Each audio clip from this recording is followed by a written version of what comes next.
Warning, this episode contains mild to heavy explicit spoilers. Listen at your own risk.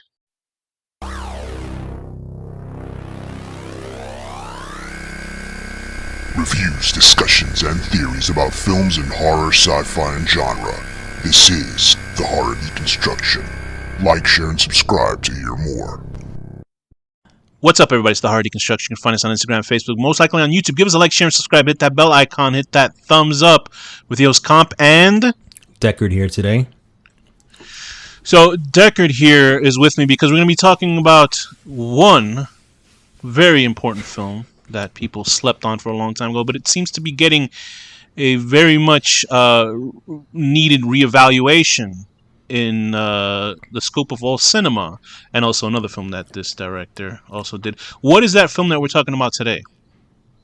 Today we're going to be talking about The Exorcist 3, Exorcist, aka Legion. Yeah, Exorcist 3. William Peter Blatty's The Exorcist 3. There you go. A police lieutenant uncovers more than he bargained for as his investigation of a series of murders which have all the hallmarks of a deceased Gemini serial killer leads him to question the patience of a psychiatric ward. Written and directed by William Peter Blatty, starring George C. Scott, Ed Flanders, and Brad Dourif, and also Jason Miller, and a whole bunch of other actual very notable and recognizable actors. So, give us a little bit of history on The Exorcist 3, which came out in 1990, DECKARD. What's your history with this film personally? My history with this film is, at the time of the release, I avoided it because I was afraid. I was still afraid of The Exorcist. I hadn't even seen the first one at the time. So you hadn't seen the first one at the time this one came out. I was 10 years old when this came out. I remember seeing this trailer in front of Total Recall, and I closed my eyes through the entire trailer because I knew exactly what was happening because I heard the music and I was like, fuck this. And I closed my eyes, I remember, and then as soon as it was over, I opened them, and then I remember it playing a year later on HBO, and I just avoided it. And so I was like, I'm not watching this. Obviously, skip forward, I became a huge fan of The Exorcist, the original, and I think I saw this film for the first time maybe 5 years ago.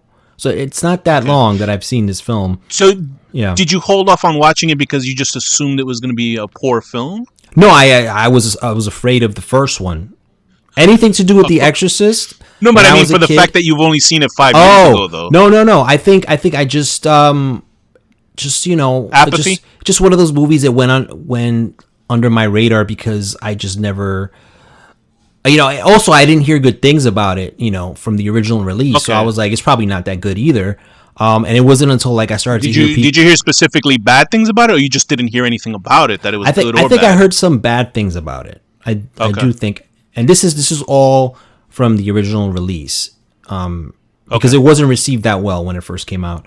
It wasn't until a few years ago that I started to hear rumblings about people started to, like you said, reevaluate it, and then for instance Red Letter Media did a video on it. I think I had already seen it by that time, but I know a lot of people were talking about oh, this is a great film, you got to watch it. And then I remember seeing little bits of it here and there, I would catch it, and then one day I was just let me just watch the whole thing, and then I watched it, and then I thoroughly enjoyed it. Well, I mean, I just saw it this week. It was so funny when we talked about it. When I said, "Hey, let's go watch Exorcist 3," because I actually wanted to talk about Exorcist 3 for a long time with this series, with this podcast. But then I was just it just didn't happen for a while. I was figuring, I'll do it for whatever. And then it was so funny when we brought up saying, "Oh, we'll talk about it this week," which was, I think, near before August 17th which was actually the date that it was released in theaters. And I was like, well, that's synchronicity. So that was interesting. But I remember when I was younger, I would see the trailer for this on Pix 11 at night on weekends, when they were showing the original Exorcist film, or whenever. Believe it or not, people listening to this, back in the days, obviously they show movies on television, channels if you have the USA Network or something like that. But when we'd watch sort of local television in New York City, there's a channel called Pix 11, which was channel 11 in New York, and they would show movies of the week, but it would be on the weekend and stuff like that, heavily edited, but it was still really cool genre films. And they played the trailer for Exorcist 3, and I would remember because I was brought up very religious. And so I had a statue of like a female saint. I don't know what it was. My parents put it in my room. I didn't put it in my room. I don't selectively put a statue of a religious person in my room. And it was just a statue there, right? And it had rosary beads all over it. And it's like this woman. It looked like Mary, but I don't know if it was Mary. She had her hands, spread like whatever. And they would play the trailer for Exorcist 3, and specifically the part with the statue of Christ and his eyes opening. And I like flipped my lid. I was like so frightened by that image of like Christ with his like cartoonish eyes opening, because it's a statue. It's not supposed to happen. And I would throw my T-shirts over the statue's head in my room. I'm telling you, if you're like related to like Latino people, I don't know if you have any like hardcore like religious people in your family. My grandmother in her house, she had like a life size statue of Mary. Oh shit! It was literally like it was like a 4 or 5 foot statue of a woman that would be at the corner of the house, and every time I would walk in, I'd get like startled. So obviously I was not like rushing to see this movie because I had this bizarre notion of a statue opening its eyes and looking at me, because that's what like a lot of religion is. It's like they're watching you. You're always being watched. You can't do anything wrong because you're being watched by something. And then having some inanimate object that is like a humanoid looking at you is very unsettling. So whenever I would see that trailer and I knew it was happening, I would look away in an instant because that would frighten me. Yeah. And then like just obviously when I saw Exorcist many years later, I saw Exorcist part 1 way after you did. And then I just kind of figured Exorcist 3 can't be good because Exorcist 2 is so, universally reviled. But then I kept reading articles about, this is great. Right. I think some people might have overstepped their boundaries, because I'll be like, obviously when you look up Exorcist 3 on YouTube, then you get recommended a whole bunch of YouTube videos about Exorcist, and people will have a video that says why Exorcist 3 is the best in the trilogy, and I was like, well, that's a little bit that might be a little bit too much, but I could understand why people enjoy this movie a lot, because I did, and it certainly is something that's different wholesale from the first film, but it has like all the elements that are necessary to make it a proper, as they call it, legacy sequel. So why don't we get into the film itself? We have a detective Kinderman, right? And he is played by George C. Scott. Have you seen George C. Scott in any other film before this? Yeah, I've seen him in a couple of things. I've seen him in he was in Stanley Kubrick's film Dr. Strangelove. He was also in this movie called The Changeling, which is early 80s horror film. Yes. And then I'm trying to remember any other I can't think off the top of my head of he was in Firestarter. I always remember that movie with Drew Barrymore, Stephen King movie. Okay, I don't remember. I think when I was a kid and I tried to see Firestarter, there was a scene where a guy's eyes exploded in his head, and I was like, I can't watch this. But I was like a little kid when I saw that. He was in Patton. I saw the beginning of Patton, and that was like awesome. Patton. So I mean, that's his Oscar-winning role. So so he's in Inherit the Wind, Gloria, 12 Angry Men. He was in, I guess, a TV miniseries of Titanic. You gotta earn money somehow. But he certainly is like a very unique actor. Like he comes off as one of those no BS guys, and I think that's what Blatty likes as a lead character. I guess in the films that he directed, at least, between him and the lead in the Ninth Configuration that we're going to talk about in that one. But George C. Scott's like, how would you describe Kinderman as a character in this film? He's a detective who is he's living with a lot of like guilt, and he's also pretty fed up with sort of the world as it is. He just sees his entire life is just seeing death, and he's disillusioned. He's disillusioned as well. He's like really just like, if we want to talk about nihilistic, like I know we're going to talk about that later on, but he's pretty much that. He's sort of lost. I don't want to say faith, but he's just like lost faith in humanity. Pretty much, it's just everything is just bearing down on him. All this death and the way he sees people, and all these horrible things he's seen as a detective. So that's pretty much how he is in this. He's very worn down in the beginning of this film and throughout this entire film. Yeah, I think what happens is he, much like a lot of people who have lost faith, I think what he does is that he questions why awful things happen to sort of normal people, which is, I think, an easy exit for a lot of people. I don't know if it's explicitly stated, but I know that Kinderman, since he's friends with Father Dyer, I believe that I don't know where that closeness came. Did they explain what the closeness between them was? Was it because they went to school with each other, or because they were friends with Karras, both of them? They were both friends with Karras. Okay. And they that's how they grew their friendship, was after he died. We'll talk about issues that I have with this film, but maybe we want to talk about it right now. There's an issue with the film that, like, Kinderman he says it, and there's a photo of him with Karras.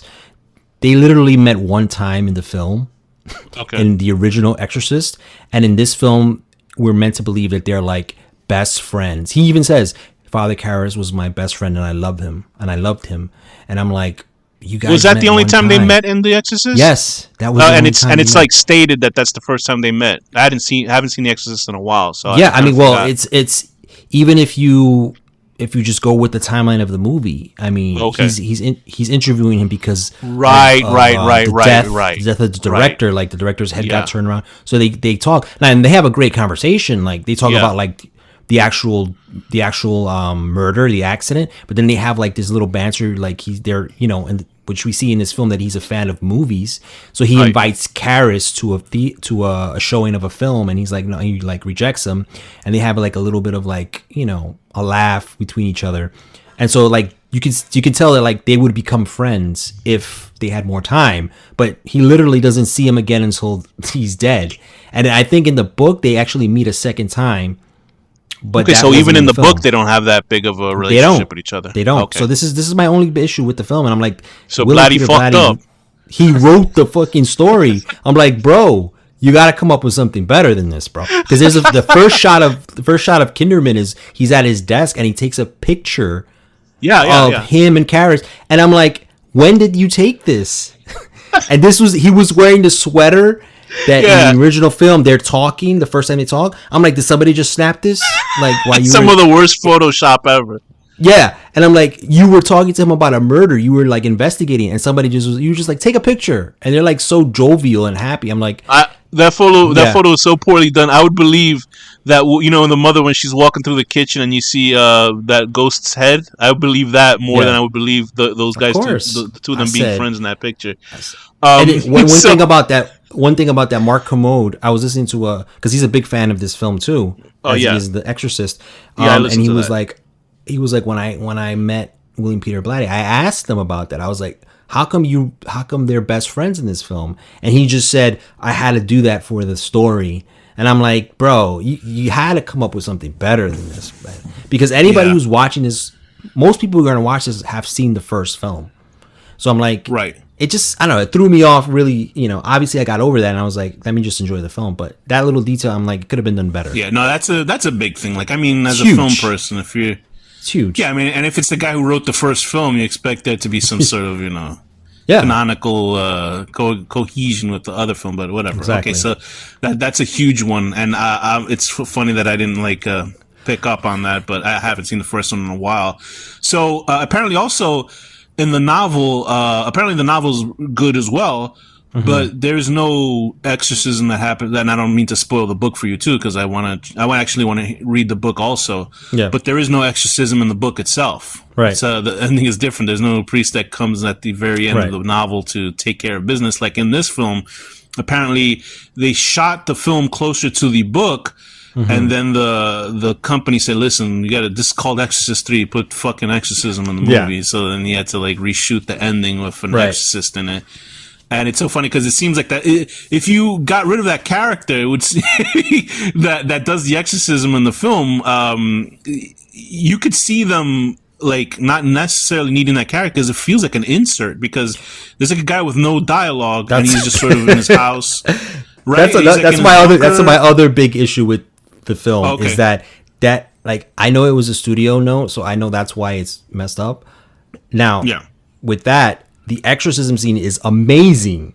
I'm like, it is. You could have had the exorcism scene. Again, this is William Peter Blatty. He's a writer. I'm like, bro, you could have done something where you could have introduced an exorcist in the last half of the film, kind of like the first film kind of did, because like we saw the title character in the beginning in Iraq, and then we just never see him through the entire film up until the end. You could have done something like that where like Kinderman is like, oh my god, the only way to solve this is to have an exorcism, because this guy's possessed, obviously, with a demon. And he's like, and then you could put on the tubular bells, and then you introduce a new character. Don't just introduce this character out of nowhere and we're just seeing him in his room, and he's like experiencing spooky stuff, and like he's having these like, you know what I mean, like, and then he just comes, the birds dying out of nowhere, and then we see him again, and then he just, how does he know this is happening? He just comes in, bro. I'm like, yeah. Because I don't know how long into the film he gets introduced, maybe 45 minutes or something. Because I think the cutoff for introducing a new character in the film should be an hour into a film if it's 2 hours. Sure. Do you know what I mean? Sure. Because I think like then at least you have an hour of a character, because you can just like like when we were speaking about the director of the original Exorcist, how his films, you got to know the characters like 15 minutes into the beginning of the film. And I'm sure you can have that priest an hour into the film do his save a cat routine, so we get to know who he is. The same thing that happened if you ever watched Squid Games. We weren't necessarily like the main character of Squid Games, and this is a very weird thing, but this is just from trying to see how they build characters without even dialogue, is that you just think of him as a cheap scumbag because he can't even pay for his kid or anything like that, take care of his kid. Right. But he goes and he gives some of the food that he won, and he gives it to a cat that's in the street. Right. And that shows you that he's sort of a benevolent guy. He's not a total piece of garbage. Right. And it's very simple, like, writing work. And I think Peter Blatty is a great writer because the dialogue in this film is incredible. Sure. But he could have handled that priest thing too before. Absolutely. If he was able to sort of like construction that he's had with Legion and the original Exorcist, I think he did a pretty good job kind of linking both films up. But you were right about the relationship between Karras. Sure. I can imagine him having a speech going, my friend Karras. I can't believe it, bro. And he'd be like, what? When did that happen? like thinking, like putting my writer's hat on, right? I was like, he could have done something where it would have just been like Kinderman was just very guilty that he didn't get to like solve this case. Or that he read up about Karras and stuff like that after the fact. Or like I didn't he's save him, friends with Dyer. So Dyer's probably telling him over the 15 years so much about Karras because they were actually really close. And even in the first film, they're close. So maybe he's building this like, oh my god, I could have, I wish I would have known him, but he could have done that instead of saying that we were best friends, bro. But anyway, it's so ridiculous. So there we go. That's the big red check mark. 2 big red check marks against this film. But other than that, I think it's a pretty solid little film. Yes. So they go in, they straight up let you know from within the first 15 minutes about the exorcism using that staircase, bro. They threw a very expensive camera down a staircase to make sure. I was gonna like tempted to pause it to see if you could see crew throwing it down the staircase. Yeah. But they play the song, they let you know you're in Exorcist 3. I've never seen Exorcist 2. You saw parts of Exorcist 2, correct? Parts, yeah. So I didn't bother. Today I was listening to an episode of Postmortem that had 2 old interviews. It's a Mick Garris podcast, and he had 2 old interviews that he did with Billy Friedkin. Whoops. And he was talking. He just took the half of one of the episodes just shitting on part 2, and I was like, well, all I saw from part 2 was I think Darth Vader flying on top of a giant wasp, and I was like, I don't need to watch this. This looks kind of silly. So I don't think anybody should get in trouble for not watching Exorcist 2. Although now even that film, people getting defending for it, and I'm like, I don't feel like I'm not compelled enough to watch that. Like I would actually, just as a goof, watch the 2 sort of weird sequels that they made, prequel sequels. That one was so poor that they just reshot it as another film. Have you not seen them? I've not seen them. I've seen both of them. On Tubi. I've seen both of them. Yeah, I watched. Maybe we'll talk about that one day. I watched the unless it's not worth talking about. Well, they released obviously the one that they released it first. Right. That was directed by Rennie Harlin. Oh boy. Ugh. And it was okay until like it just became a horror action film. I said, yo, what the hell is this? And then the one that Paul Schrader did, it was obviously, it's weird. It was the same actor. It was Schrader. Yeah. Right. But it was just. Is that Skarsgård? That was Skarsgård. He played, which was a perfect casting for The Exorcist from the first film. But the second one was boring, and it was like, it wasn't good either. So it was like they just wasted 2 films, pretty much. That's what you need to do. You need to edit both those films together to make a masterpiece. Oh my god! Maybe. I can't even imagine.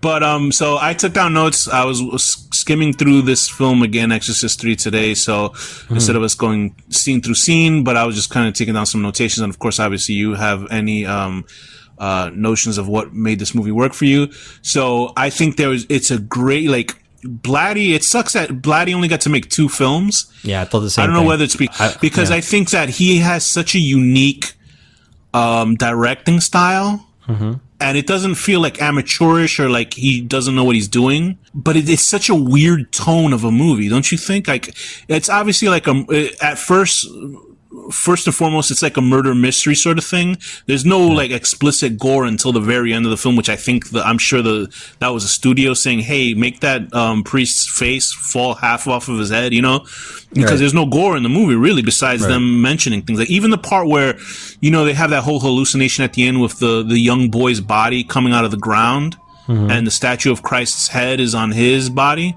Yeah. Like even that's not like bloody. It just looks strange and disturbing, which is great. Blatty's a very unique director, and I'm going to bring up a weird director that you've seen his works before.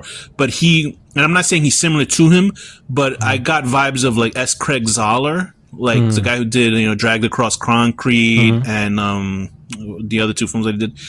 Yeah. And like S. Craig Zahler, like people, and I'm sure we can talk about a couple of his movies later on when we do an episode on him or something like that.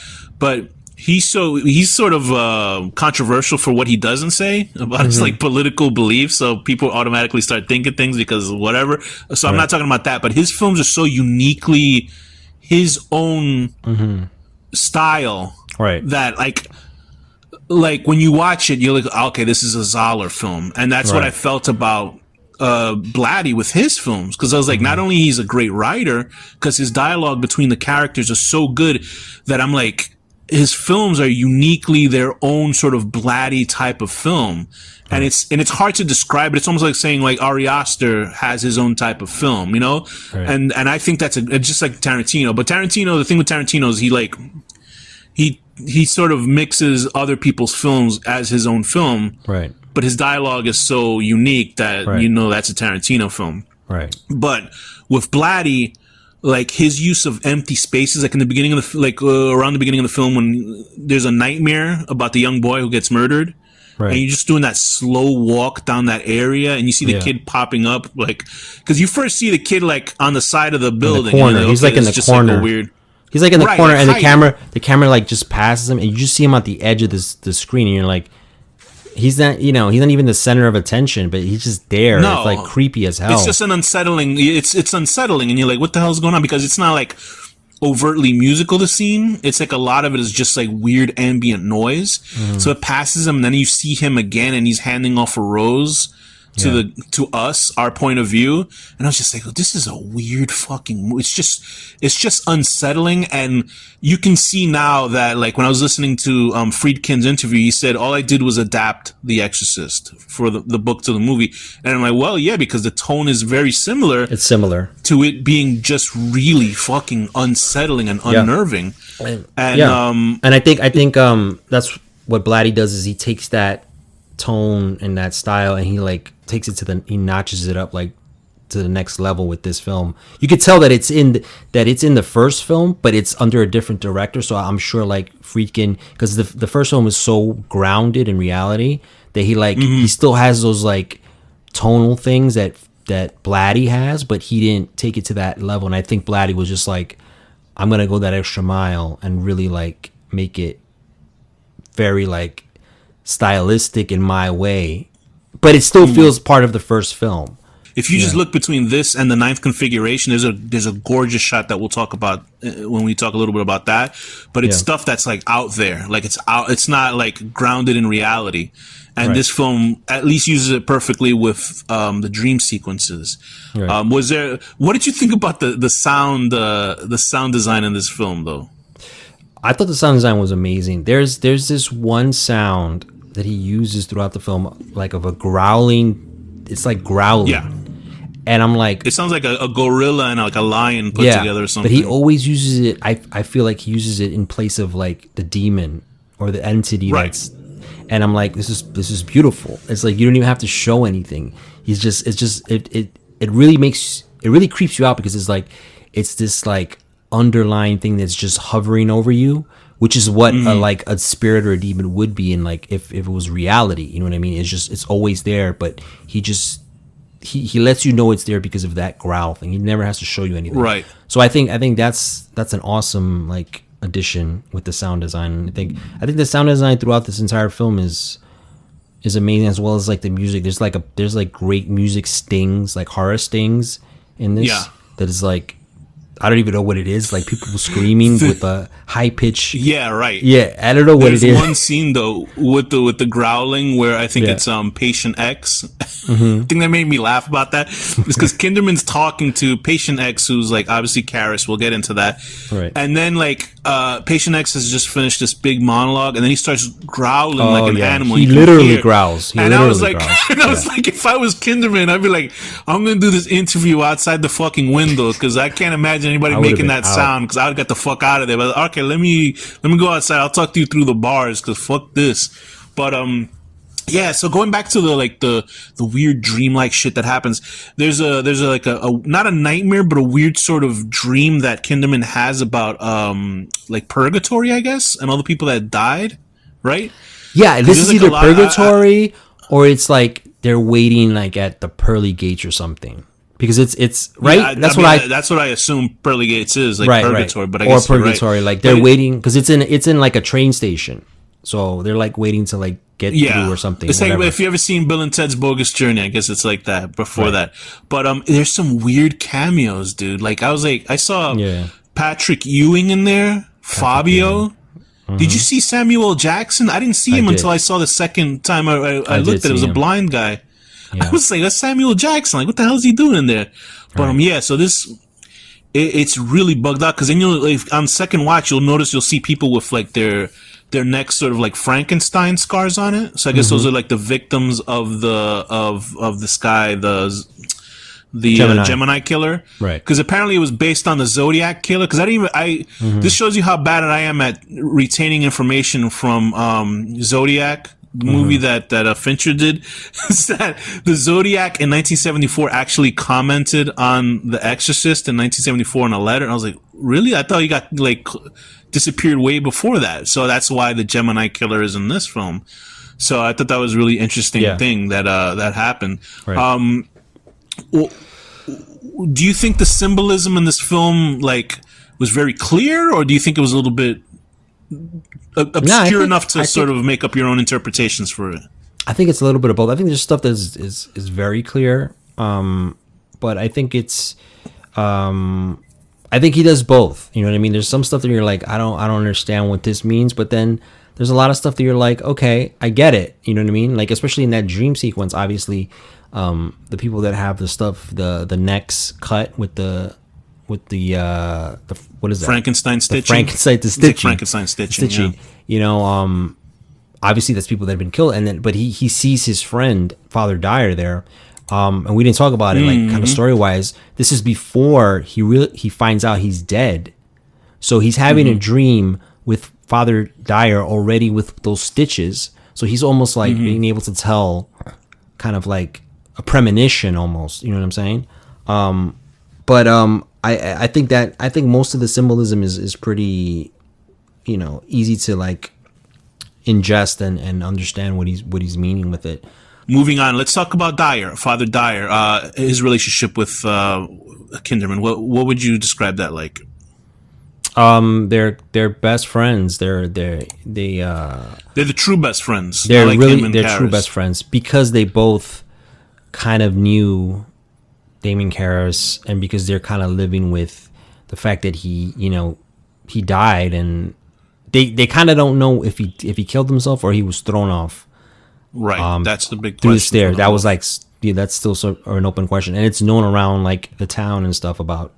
It's sort of a famous story, obviously, because this horrible thing happened. So that's how they bonded. Now this connects to the first film, the extended version, because in the first film they have a conversation which was put back in the film in 2000. So it actually makes better sense to this film than the original theatrical ending. We see them starting to talk, and we see like their relationship that he was about to have with Karras sort of like rekindled in that first film at the end, because he invites him to the movies. And then when we meet them now, they go to the movies often. Like that's their thing, and they're going to this movie. They're going to see A Wonderful Life. A Wonderful Life. A Wonderful because Life. It's the 15th anniversary of Damien Karras' death when that happened in the original film. So they're pretty much in sync, and they sort of they're there for each other to, like, you know what I mean, to cope with this thing that happened with Damien. And the dialogue between each other is great. It's amazing dialogue, and that the first scene after they come out of the movie theater, they go to like a coffee shop. That's where Larry King is. It's a quick shot of him. He's like sitting at a table, and then they start having this conversation, and then he asks them about, like, because in the beginning of the film we're introduced to this.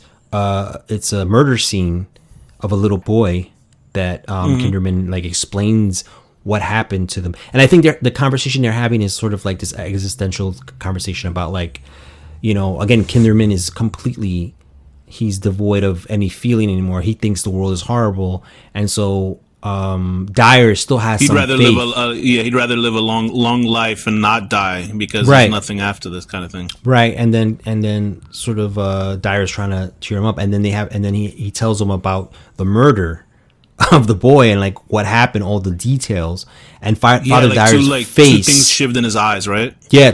Yeah, 2 things in his eyes. And actually, he was decapitated, and the statue had the things stuck through the eyes. I think that was the case. I don't know what was going on, if it was clear, but.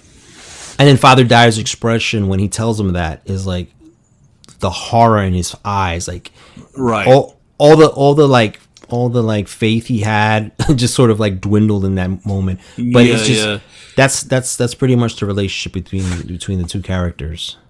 That's Ed Flanders. He's great as Father Dyer, because you can see that he's like got a threadbare grasp of, you know, trying to explain faith to people that obviously are so jaded, you know what I mean? Because if he didn't believe, he wouldn't be a father anymore. But you can just see that there's this softness in him. Like, there's still kindness in him. Like, he hasn't completely rejected religion as a healing tool and as, you know, an acceptance to death, because he's like, you know, as spirits will live forever. And he's like, and then like Kinderman's like, nah, he'd rather just be alive instead. Yeah. And it's interesting that the dialogue between all these characters is so good, because it felt like, I really think you could do like a stage show of Exorcist 3. Like, this could be a great play. You know what I mean?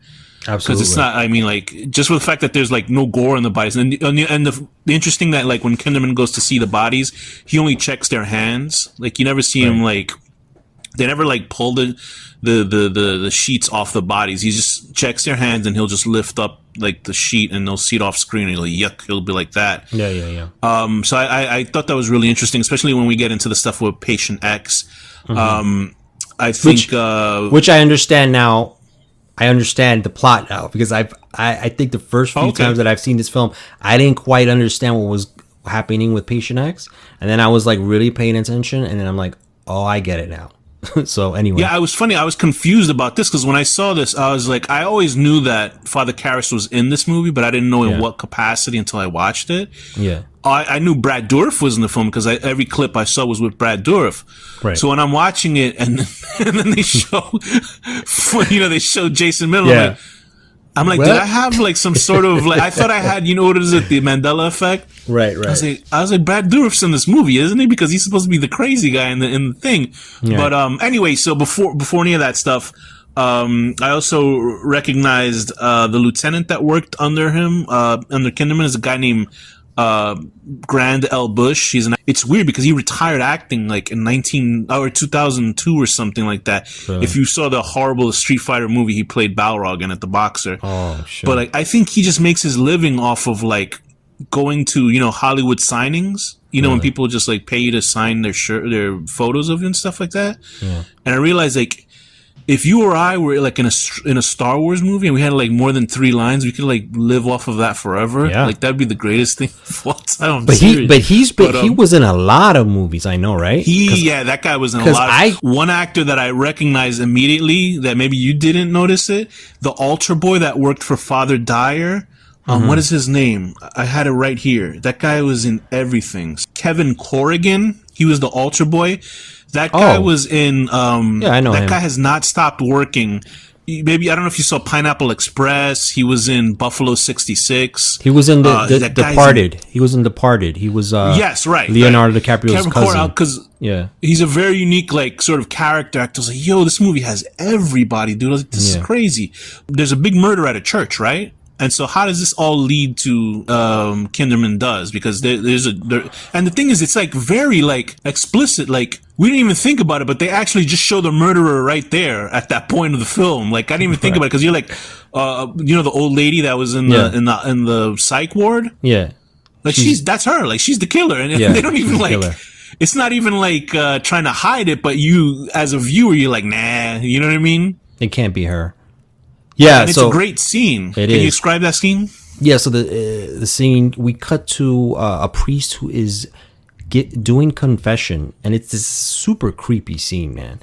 So he's in there, and somebody comes in, and where the other person is supposed to be who's confessing is just complete blackness. We don't see them; we just hear their voice, and it's like an old woman, but like it's like they did something to the audio, like they tuned it down deeper. Yeah. And she's starting to like confess and whatever, and then she starts saying some creepy stuff about how she's gonna. I forget what she says exactly.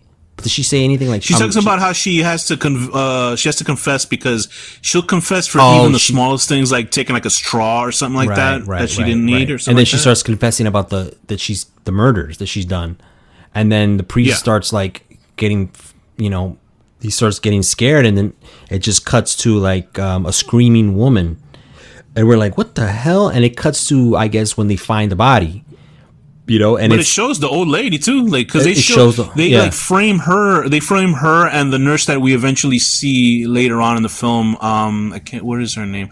Nancy Fish playing Nurse Allerton, who's great in the movie too. She's like this really thin rail woman that's like a no nonsense type of like. We see her walking with this older woman who's dressed up in like mourning clothing, like the black sort of funeral clothing.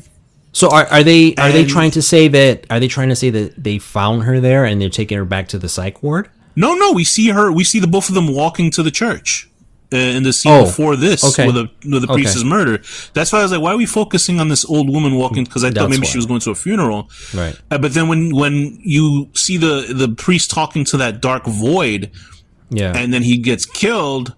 It cuts to her dabbing, the Father, Son, the Holy Spirit on her head. Right. And then it cuts to like the woman screaming and then the blood coming out. I was like, on the first thing you watch, it was she just happened to be a lady at the same place. But then after you watch the film, you realize she was the one cutting his head off. Or I think she paralyzed him with some sort of agent and massacred him inside there. Right. But obviously nobody's going to think this woman who's like in her 70s or 80s did it. Right. And that's now a second thing that Kinderman's dealing with, because they're really worried about this killer, reenacting Gemini Killer's sort of artistic style, right? Right. Cutting off the head.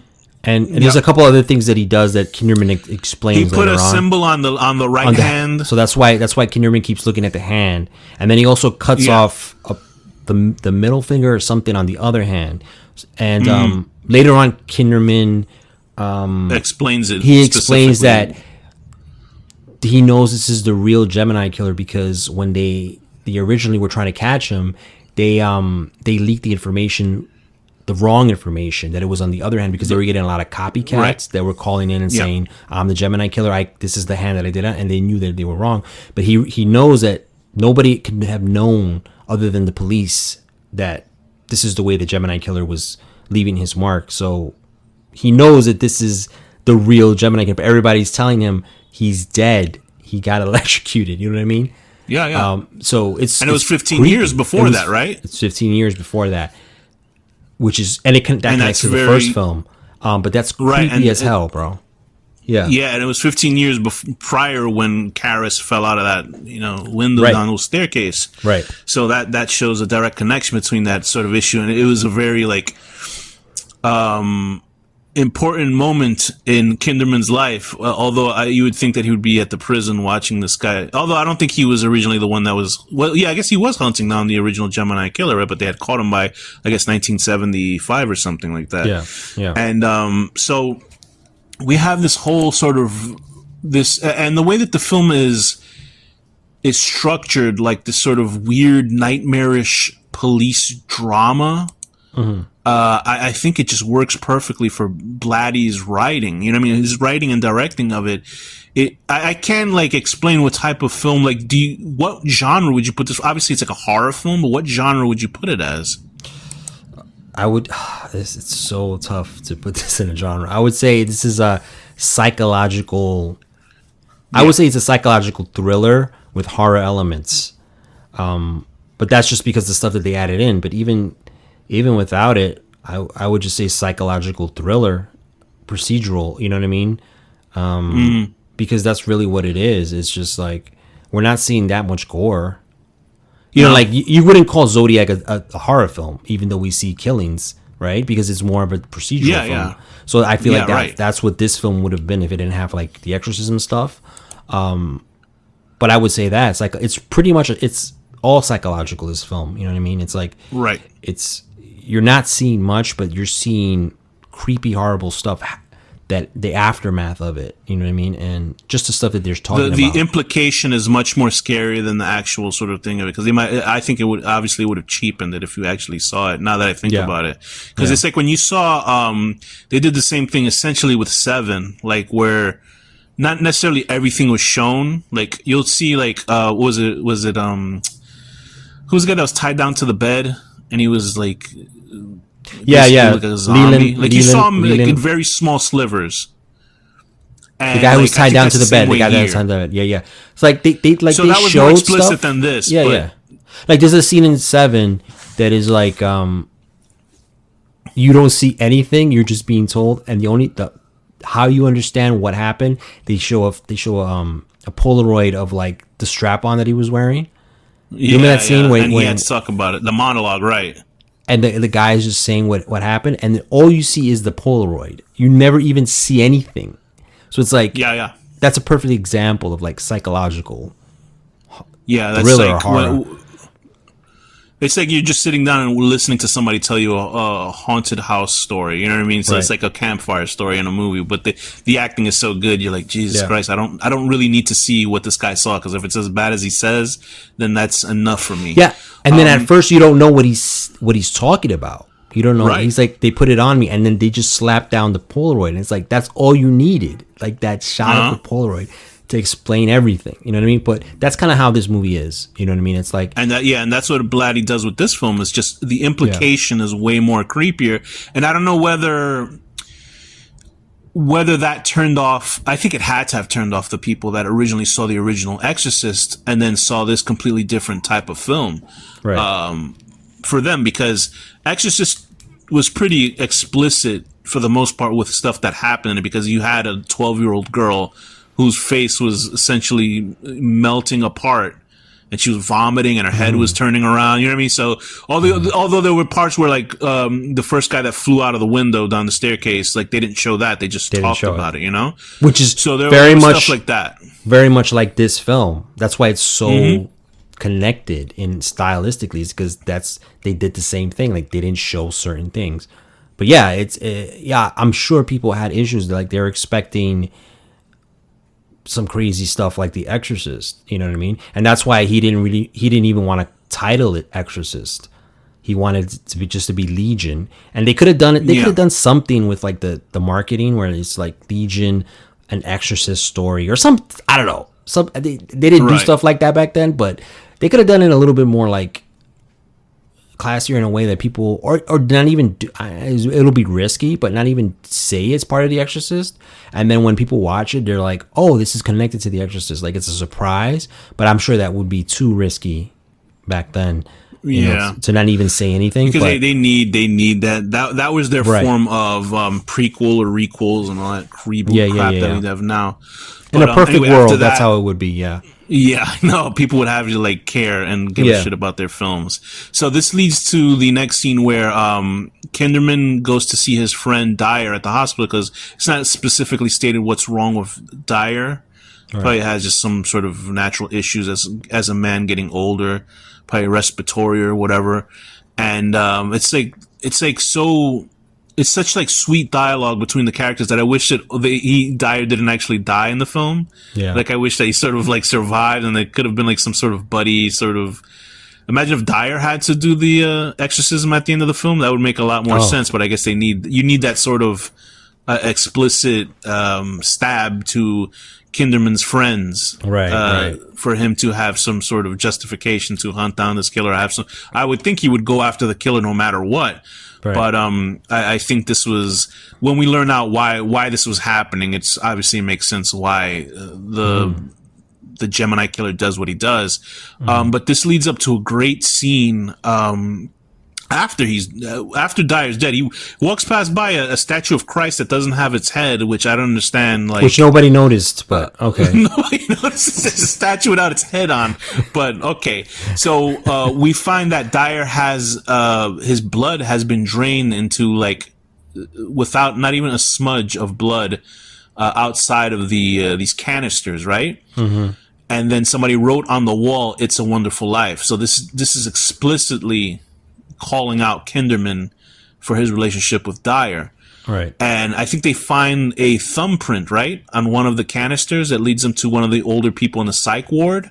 Right. And this is how we end up eventually getting to patient X. Right. And I gotta say, Scott Wilson, like I thought he was sort of like underused in this. Because I was watching and I was like, that's Scott Wilson. I was like, that's the guy from The Walking Dead. You know, I forget his character's name, the older guy in that. Character is a doctor in this, and he's such a I would almost believe he's the character from his character in Ninth Configuration, because he's so strange. Like he's like obviously he has a drug problem, right? Because that's what he kills himself later on in the film with like a heroin overdose or something like that. Might have been heroin, fentanyl. I don't know what it was, but he got it. He died of an overdose. But for the fact that like he just had to talk a little bit about Patient X, but he wrote himself 2 pages of dialogue, and he kept repeating it and making sure. And I was like, this is such. And the thing is, it's not like unnecessary. It's just such an interesting quirk for a character that doesn't have a lot of screen time that it makes him memorable, especially because it's the actor himself is great. Yeah. And it was just like. Okay, so he's trying to talk about, I guess, why was he leading him towards Patient X or any of these characters? Do you remember? To be honest, I don't. I just remember that scene where before Kinderman walks in, he's repeating what he needs to say to him over and over, and I'm like, this is weird. It's so weird. This is so maybe. But I think we find out later that he knew that he was leading Kinderman to him, right? That was his original intention. Maybe he knew that he was a Gemini killer and he just didn't say anything. I don't know. I mean, it gets a little confusing, but I'm sure it makes sense on an extra watch. But eventually, I did like though when Kinderman saw Patient X when he eventually gets to him, and it doesn't show him. It just cuts to him like he goes in, he walks in. He walks in and he walks right out because he's like, "What?" It's a hard cut. It's a super hard. Oh yeah, cut. it's a hard cut. Like, he tells him Patient X, and then it cuts boom, and he's standing right in front of him, and then he just walks out. I'm like, "Yo, this is a crazy cut." I was like, "What happened to the movie?" I thought the movie fucked up because like, oh, we're leading up to this silhouetted character. Yeah. He walks in, boom, he's out, and I was like, "Holy shit!" But then, who is it? Who is the Patient X? Even though we've talked about it earlier. Patient X is Damien Karras. Damien Karras. He looks himself, like Damien Karras.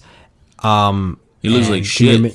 Kinderman is flabbergasted because he's like, how can you be Damien Karras? You're dead. I watched you die. You know what I mean? Right. And so they proceed to have this long conversation, and we realize we find out that he's actually the Gemini killer, right? Right. Yeah. And this is his the body part, is inhabited by the Gemini killer. This is the part that I finally realized in this last watch was he inhabited. So what were you thinking before that? Before that? To be honest, I don't know. I was thinking maybe he was. I knew that it was I thought Brad Dourif was the real body, the physical body that Kinderman was looking at, and I thought he was just switching to fuck with them. He was switching Karras, but it's the opposite. It is actually. Oh, do you think you thought he was making like a mirage of Karras, or something like that? Yes, that's what I thought. But now that I watched it, I'm like, oh no, the body is Karras. So what happened? What happened was when Karras was dying after he fell down the stairs, the Gemini killer he had been executed, and he was searching for a body. His spirit, and the ghost, the demon from the Exorcist, helped him, right? The demon, the dark one, that's what he called them, the dark one, or the one, or something like that, helped them get into Karras' body. So they buried Karras, and then he got out of the grave, because he even says there was a grave digger that was like looking at me as I was crying out. I'm like, yo, this is crazy, dude. But you know, it's funny. I did actually enjoy that explanation in the film. Me too. Because it was like, okay, so we said it like this, like we're jumping ahead, whatever, gives a shit. The movie's great, but it's like 15 years ago when the Gemini killer is being executed, and Father Karras has fallen on the stairs. He's obviously given his last rites. Maybe the ghost is the demon is jumping into him after this, but the demons hold a grudge. Right. The fact that the demon helped the Gemini, they must have met each other somewhere in hell purgatory, and we're like, listen, I'll help you continue your job, but I can't jump into Karras' body because I got kicked out, right? So I'm gonna help you jump into Karras' body, because I guess you can't go back into a body again, I guess. Which now that I'm saying it now, it sounds really ridiculous, because if it's a vessel, I'm sure you could just jump into it anyway. So they're doing this because those two demons serve the master. That's what they say. There's somebody on top, I guess, which would be, the devil, Satan. I don't know. Explain, because there's a statue in Iraq. Do you know? So that represents something. So these demons, the one that was in Reagan and Karras can't go back into Karras, so he's out of there. Right. So the Gemini killer's ghost, which partially, but that's the weird thing, is like. The original killer, we're talking about Brad Dourif's character, the Gemini killer. Like, he was a guy that was a regular person that had like a preacher for a father, right? And then the demon inhabited him to become a murderer to insult his father. So those two souls fuse. I didn't pick that up, but yeah. What do you mean? You didn't pick it up? I think that went past my head. Which part? That part about the he speaks about that in the movie. Yeah, he does. He does talk about his father. Maybe I just wasn't. Maybe I didn't pay attention. I hope you didn't think I was making that shit up for that episode. I'm saying I didn't pay attention to that little part. Oh, okay. I was like, no, that happened in the movie, dude. No. I must have just me question it, but I remember. No. I must have nodded off, or like I got distracted for a second because I totally missed that dialogue. But yeah, that's crazy. That is information in the film. Okay. But that makes me think. Is like, because Reagan's spirit obviously stayed in her body, and the demon that was in her left, and that jumped into Karras, and that demon fell out of the fucking building with him and fell on his head, and the demon left. So the Gemini killer, but then like, why is his spirit of like a guy instead of being a demon, unless they fused? Do you get what I'm saying? Why That's is two spirits in one, isn't it? Why is the spirit of the Gemini killer? Why does he look like a man? Is that what you choose? Yeah, but you get what I'm saying? Like, because if one spirit, like I say, the Gemini killer was a regular guy and he got possessed and he became a murderer or whatever because he hated his father. And here's the thing. I remember hearing that dialogue, but then I also read the wiki that explained it too. So I don't know if the information I'm getting out of one is more than the other. Right. So I'm like, and maybe I'm just making more of it than I should, that like maybe the Gemini killer is a demon or something like that, as opposed to the demon that leaped into him. Yeah. But obviously he was inside that guy's body. Do you know what I mean? Right. Okay, I'm making you confused and I'm making myself confused. No matter what. It would make sense that like he was just a serial killer and then his spirit just went in. The whole thing about him already being that is just making it more complicated. Like if Blatty did that, he fucked up again. It's like this the third time, bro. Like, dude, come on, man. But it's still interesting. It's still interesting. It's a very interesting way. It is. No, I thought it was great. I love the explanation of that those 15 years ago when the Gemini killer's demon went inside his body. He couldn't just get up and be like, oh, okay. He had to wait. He had to wait for cellular regeneration. And I don't know how that happens in a corpse, but the devil had to wait for the cells to realign because he was basically like an invalid, right? Even though he came out of the grave, he was like messed up. Like he couldn't talk, he couldn't do anything correctly. And it took him 15 years just to get his shit together. There was a movie in the 70s that I didn't watch, but I know what it's about because every other sort of TV show and other movies copied it. It's called Patrick, and it's about a guy in a coma who's able to send his spirit out to possess people and kill them and stuff like that. And that's pretty much this is. That's pretty much what it is. Yeah, because I remember seeing an X-Files episode, and that's the same thing. And that's really cool. That like, so he got into Karras's body, right? And then he was just like walking around like a zombie almost. So they put him into the psych ward. So he was there for 15 years, pretty much. Yeah, right? he had no ID on him, right? So they had to give him, I think it was Sunshine they called him. Yeah, because that's in the book. In the book, it also says they call him Tommy Sunshine because when he came out of the water, the sun was shining on him, and that's how they found him. And then I think they mentioned something that Karras, they didn't have any like anything to like identify him as Karras. Like, they didn't have like a saliva. He said something about saliva. Because he was in the water, right? They just found him in the water somewhere, something like that. I guess. Yeah. And so now, and the thing is this, so let's get into Brad Dourif, man. Right. When I watched this, dude, because I know Brad Dourif had been in movies in the 70s. He was in a big, like, 70s film where he played, like, this sort of, like, a rascal guy that, like, everything bad happens to him. And it was, like, a serious movie. But, you know, in the 70s, like, it could be funny, but then really depressing. Yeah. His performance in this, dude, like... I know him from one. I'm not saying anybody did any lazy performances in this, but this guy blew, like, everybody away, dude. Like, he's nuts in this movie, man. Yeah, and I literally I feel bad. He's in Chucky.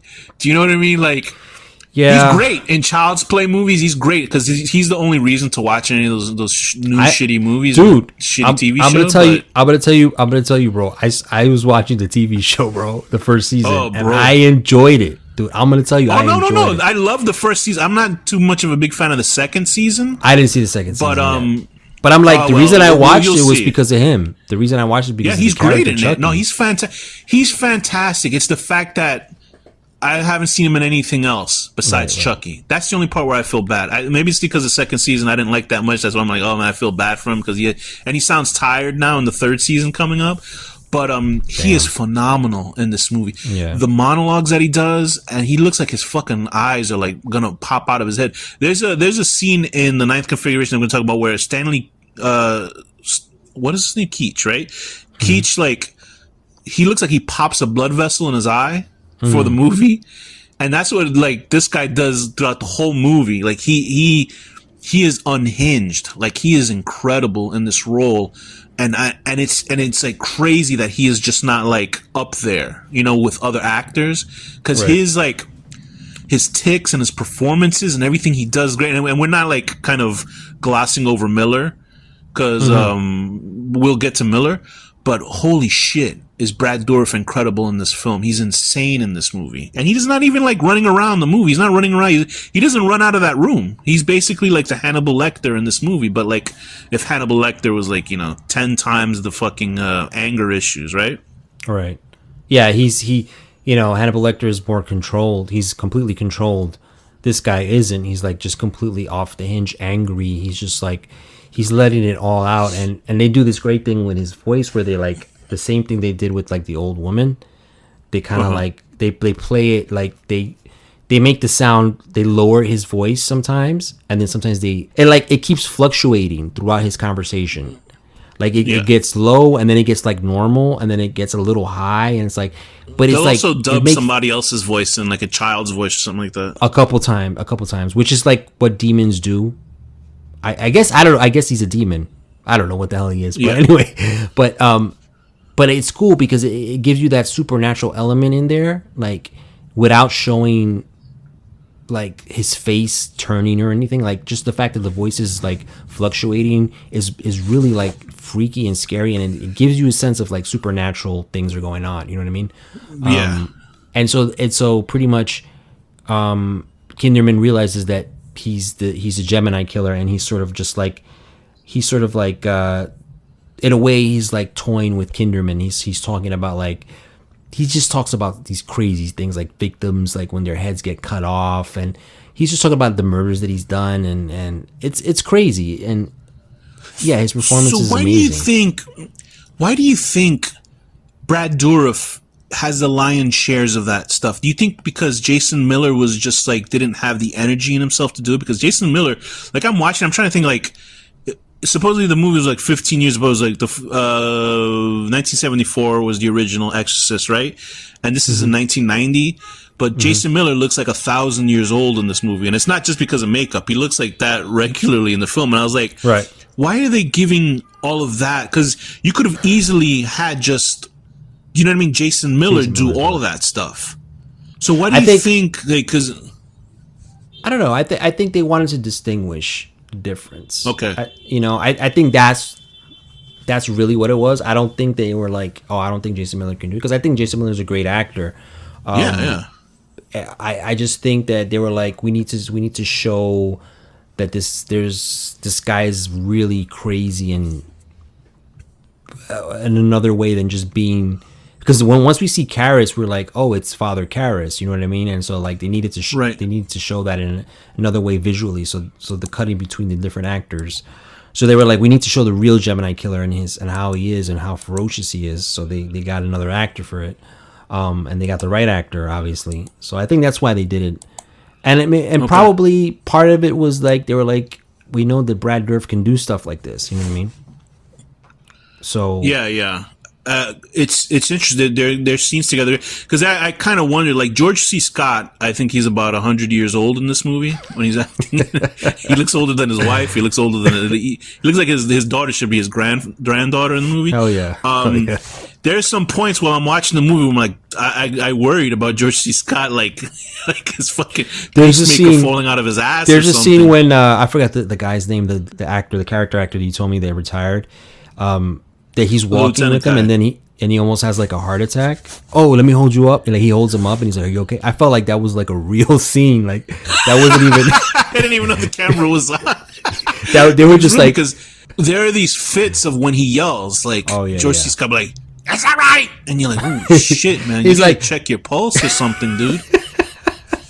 His yelling is he looks insane. fragile. He's just like one of those. It's like that old man rage. You know what I mean? Where it's just like it spooks the hell out of you.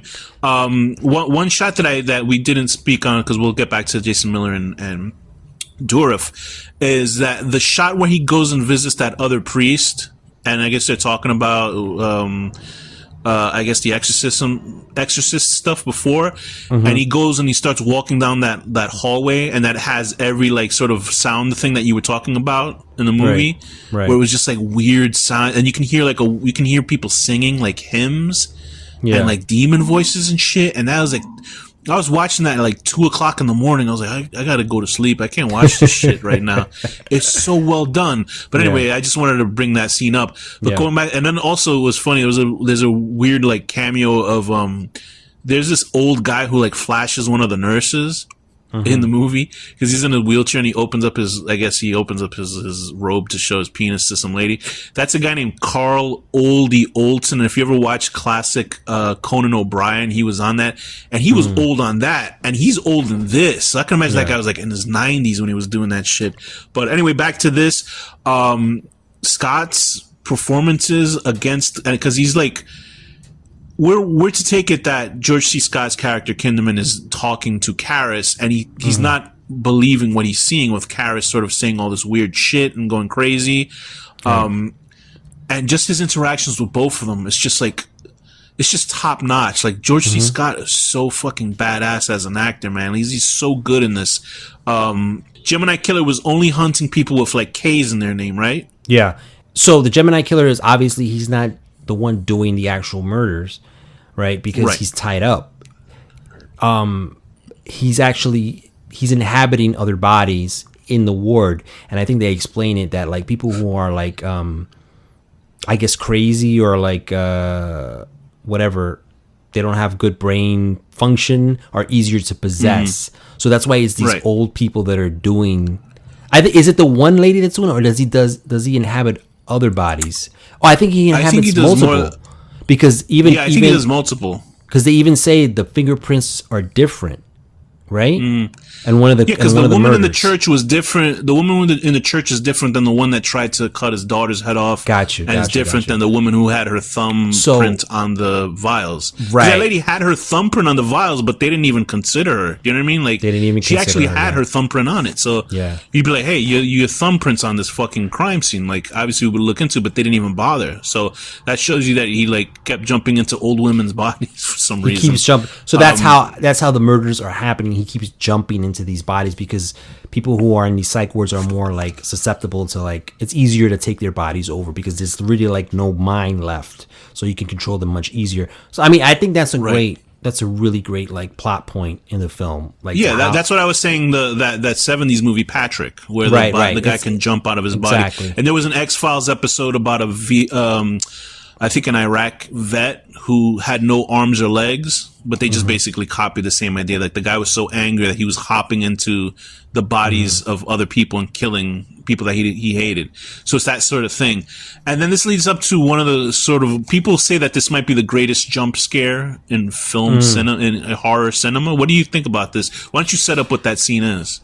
So it's we're setting up another murder. So this is after Dyer's been killed. So more people are starting to die around in the actual psych ward, and we follow the nurse, one of these nurses, and the shot pretty much is it's a stationary shot with the exception of a couple of like close-ups, and we're just holding on this long hallway where the nurse keeps just like going back and forth, and it's at night, so it's like there's like a security guard there, and it's the nurse, and she's like doing her rounds, and then she hears a noise and she goes into this one of the rooms, and it's like it's a glass of ice that's like melting, so it's making the crackling noise.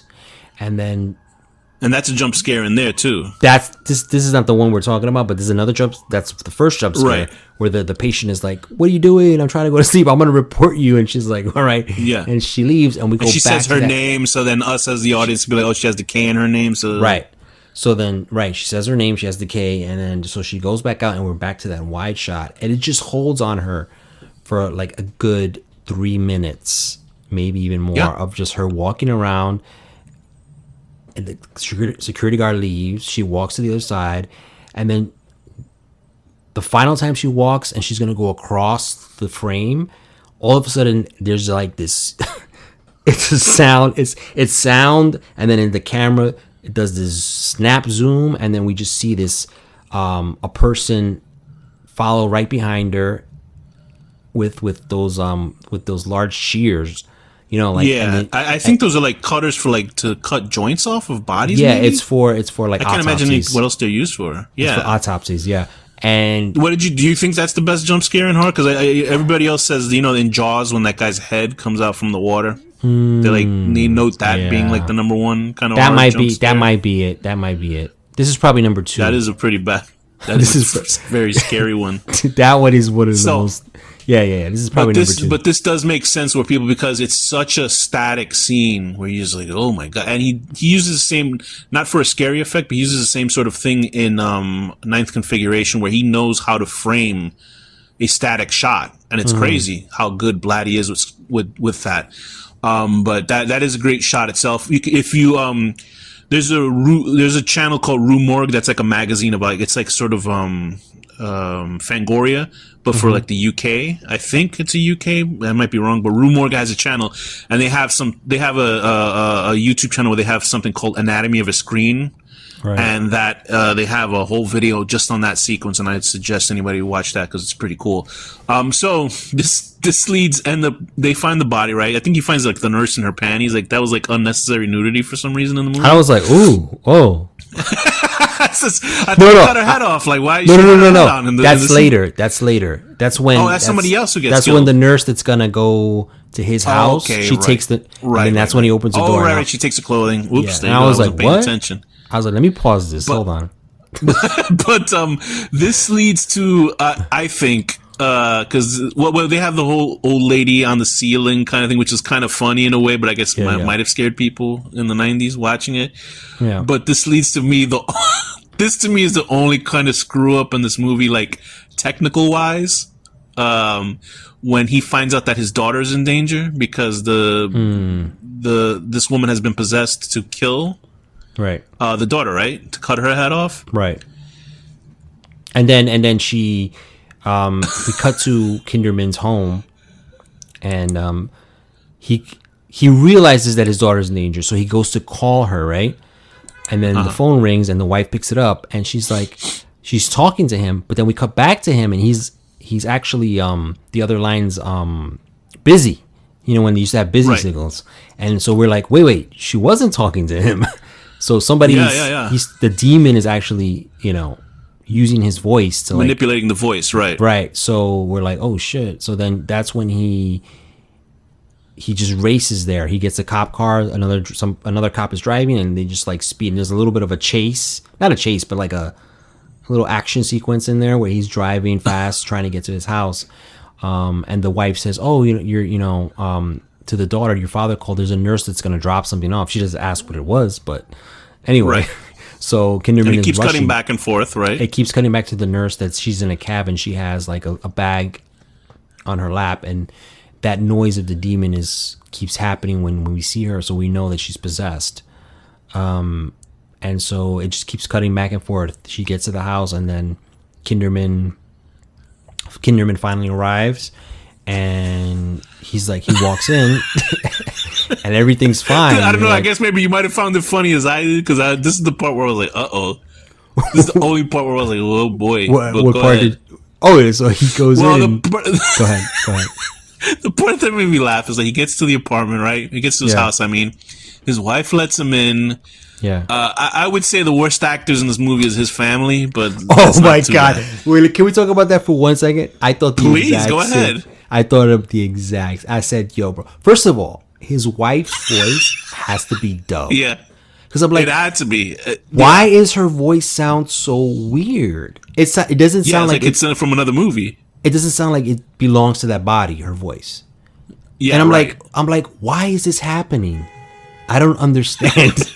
And then the grandmother too is like this weird voice. It looks like she has old age makeup, which I think she has. Yeah, right. She doesn't seem like an old woman, but then she's like makes these weird she tells the girl the girl had like a ponytail, and she's like, her looking like Pocahontas. And I'm like, what the hell? Yeah. Like what is this, bro?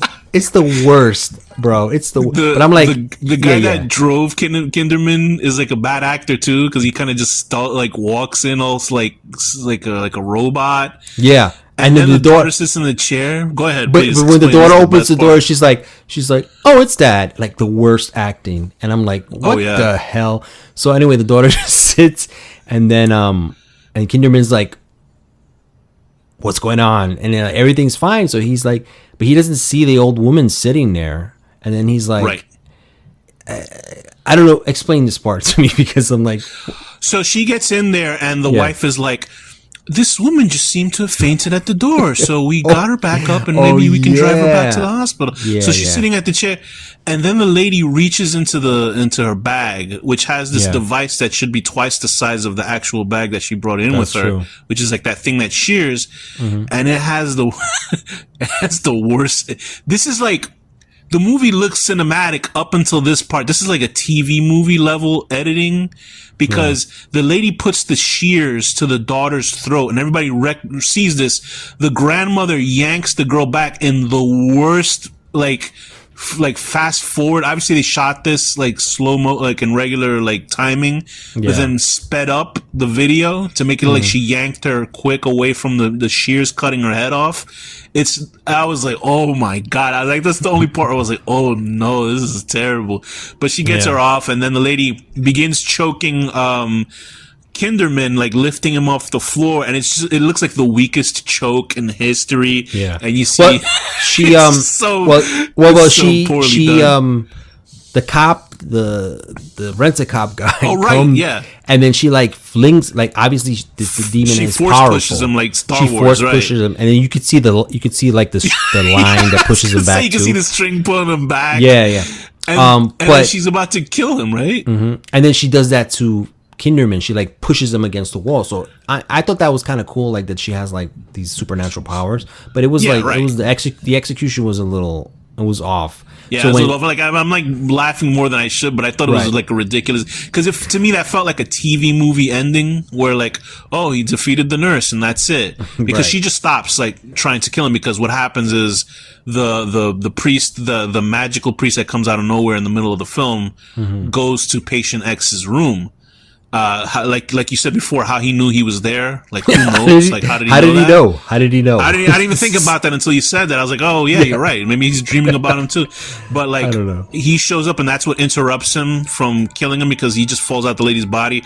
And there's like a weird shot of the lady. Like, you can tell it was they brought the floor up to her back, so it looked like she was falling down, so they didn't have like an old lady actually fall on the floor. Right. But then it cuts now to at least, and I was glad that it went to an exorcism scene, because I was like, I hope that's not how they end the movie, with him killing an old lady, and that's how the Gemini killer's gone. But it leads to this exorcism scene, and you say that you enjoyed it, so why don't we talk about that? What happens in this latter sort of giant money shot scene?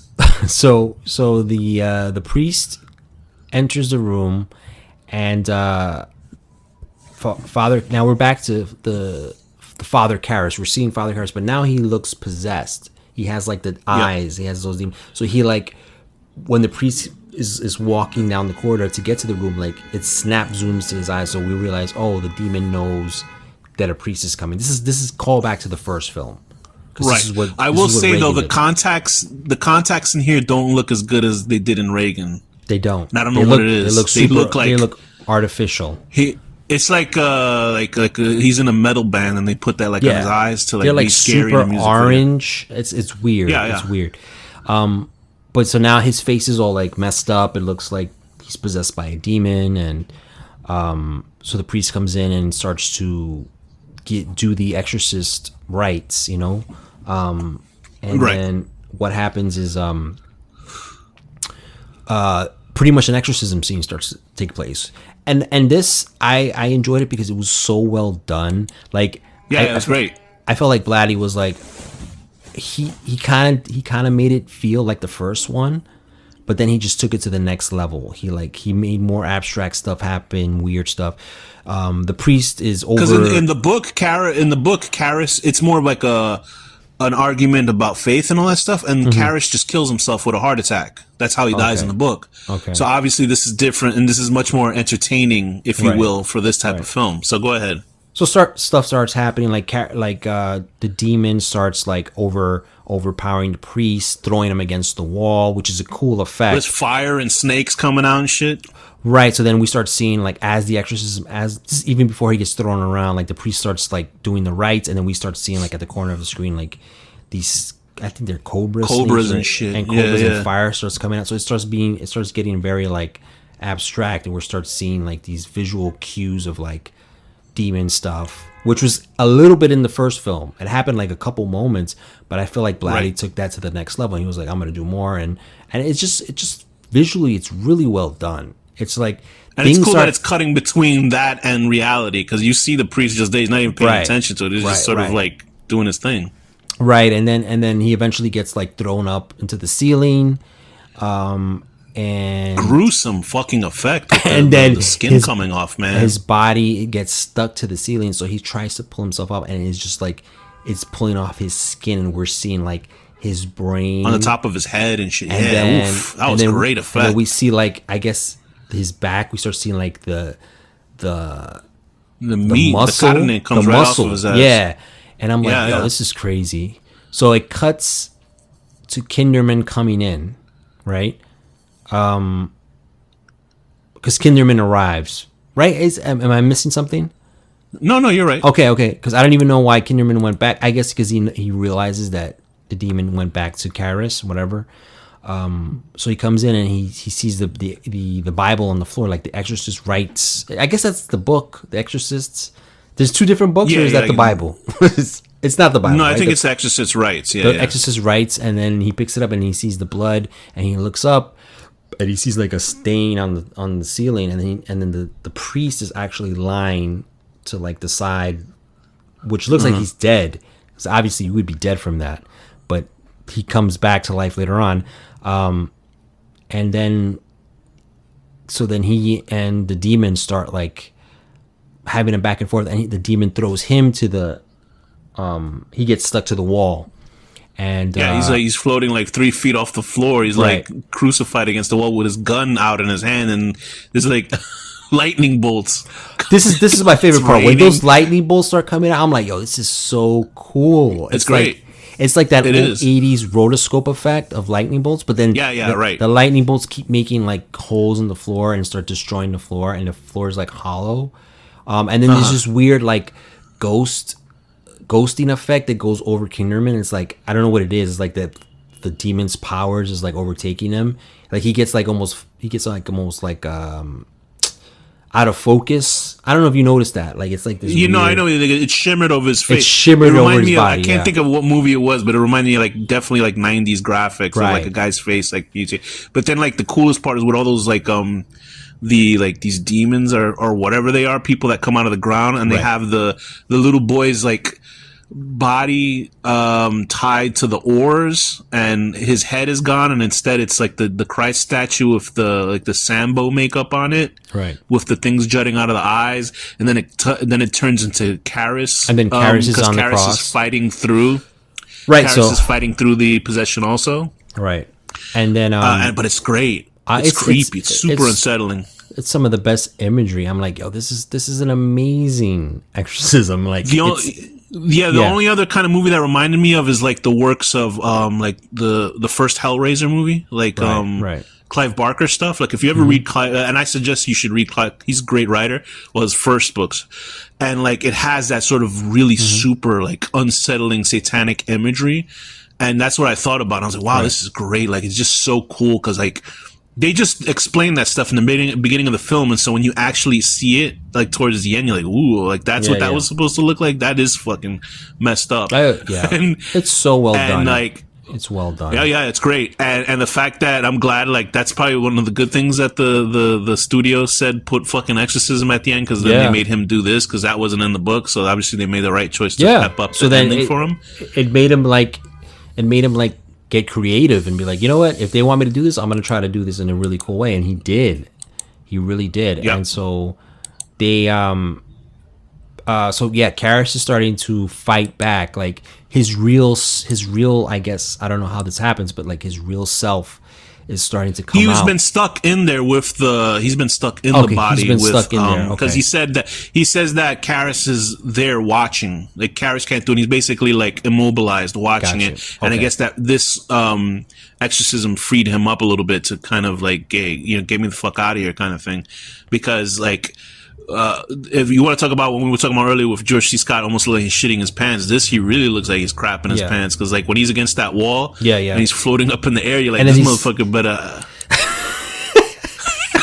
he's like, they better have like a paramedics right nearby or something, bro. And he was like, and he was saying stuff, right? He was like, I believe in death. I believe in something. He was like fighting. Yeah, yeah. And I believe in you. Yeah. And then I think the priest that's been ripped, his skin has been ripped, does something, right? Because he's still alive. Yeah, he's basically telling him, like, he's holding the cross out, right, so he's doing some other kind of religious kung fu while this guy's up in the air. And, like, he's basically telling him, listen, shoot him. And then Karras comes through and says, shoot me. Which, legally, I don't know what it is, because it seems like everything worked out in the end. But I don't know how legally that is, because there's no hole in the floor when these people come in to see what the fuck happened. Because he shoots him. He just shoots him like 7 or 8 times. And then he puts the gun to his head and blows his brains out. And it's like, then it cuts to like a red sun. I guess, I can't tell if that's like, a blood moon or something like that. But like then it cuts to his grave, of Karras' grave, and everybody and there goes Kinderman standing there. I'm like, wouldn't they look into you shooting like a patient that was in a straitjacket? Like, yeah. I don't know, how do you explain yourself out of that? I mean, I don't know. It's first of all, I like that moment when he's like, Bill, shoot me now, Bill. Like, it's like Karras, Karras came out for that little moment just to tell him, like, this is your chance. Like, this is the chance to, like, get rid of this. You know what I mean? Right. I don't know if that priest lived. You know what I mean? But maybe he. Yeah, because maybe he was. I don't know what, but he was still alive at the end. Dudes, there was a cross that came out of the floor with all these people. I'm telling you, they're gonna be like, yeah, okay. So maybe it was easier to lock all these motherfuckers up in this psych ward. Yeah, like the first one, like what happened with the first one? Like, was anybody like, because Karras jumped out the window, so they don't know either. Like, so maybe like people were like, oh, supernatural shit happened and. I don't know. Yeah, I don't really know. Maybe there was some sort of church explanation. has some dominion over the like cops. Yeah, or something. Or like they put it under the table. Like they were like, this thing happened. Let's like keep it quiet and whatever. Yeah. So I think that this has a good sort of bookend for Karras' story, I guess. Although like the first movie was a good bookend because this now you just realize that he's been suffering for 15 years, which for me makes it feel even worse. I'm like, God, they should have like. I felt bad for him, but. It gives closure to the character, like, seriously for the movie, even though I'm sure you and I thought he was dead in the first movie, in which he was, until this movie. Then we realized he's been suffering all this time. Right. But I think it's still, no matter what, I think it's a good send-off for Karras. Not a good send-off, but it's a good story-wise send-off for Karras. And I thought for a sequel to, like, an almost impossible... And you can see, because Exorcist 2 was an almost impossible sequel for that type of film, that they did well with this. Because anybody else with this sort of storyline, because it is a smaller storyline compared to it's weird because the first storyline is a small storyline too. There's a person in a room. You know what I mean? It's not like they're fucking running around the world and shit. The second one is the one where they're like doing weird shit.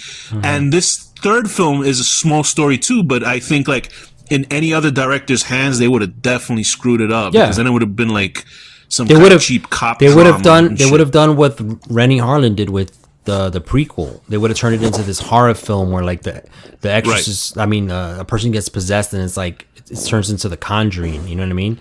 That's what they would have done. Yeah, and I'm pretty sure the exorcism scene in this, while it worked in this, I'm pretty sure gonna bet like when the new films come out, it's gonna be like an hour and half of that happening throughout the whole movie. Do you know what I mean?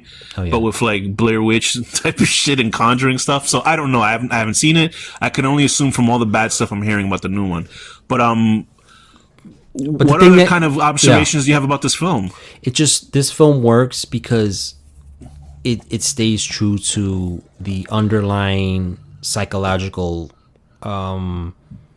storytelling and effects that the first one did. The first one, yes, was more graphic in certain ways because it had to be. That was what the story was. But this one sort of continues the story. It connects those characters, but then it keeps that underlying psychological. This is a psychological film. This is not a film that's like, with the exception of the exorcism scene. I mean, and I feel like it just kept the same tone, the William Peter Blatty tone throughout. And that's something that would be once. Yeah. Right. Not once in this film do you feel Blatty has sold out The Exorcist. You know what I mean? Like the second one, yeah, because they have. I was watching clips of the second one where you actually saw Max von Sydow. I was like, oh no, like he was in this movie too. Like he was actually in the part two. Guy, man. And then I was listening to, like I said, I was listening to Friedkin's interview, and he just shits on Max von Sydow for being in part two. And you gotta listen to that episode; it's funny, the postmortem one. Oh yeah. But with this, you can see that like Blatty was like keeping it real. Like he just didn't screw around, because this is his most famous IP. You know what I mean? Like, this is the most famous thing he's associated with, him and Friedkin. So he didn't want to screw it up, and I think he did right by it. And he's the only one that could have made it this way, like the way it is, because he knows the material, because he created the material. So he knows the underlying psychological things that he has to put in there. He knows it has to be a story about a procedural thing and Kinderman and what he's going through. And so I don't think anyone else could have made it. He might not know the history of some of the characters. I know, but which is so weird to me. It's so weird. I cannot believe it, bro. That's the part that scared you the most, not the horror shit. I was like, how does he not know this guy? I said, there's no way. But anyway, like he was the only one that could have made this, and I think he still is. Like, unfortunately, he's not here anymore. But I don't think anyone else is going to be able to make a film that's connected to The Exorcist like he made them, because no one knows the material. Even the thing is too is like William Friedkin. I don't think he even saw this one. He said he never watched. I think he was done with it now. He thought his movie was the only movie that needed to be made. So he might be right in some cases, but I wouldn't turn away. He's generally right, but like the fact that this got made and that Blatty made it himself, and it's based on his book. You know, he wrote another book. It's not like he just made another movie.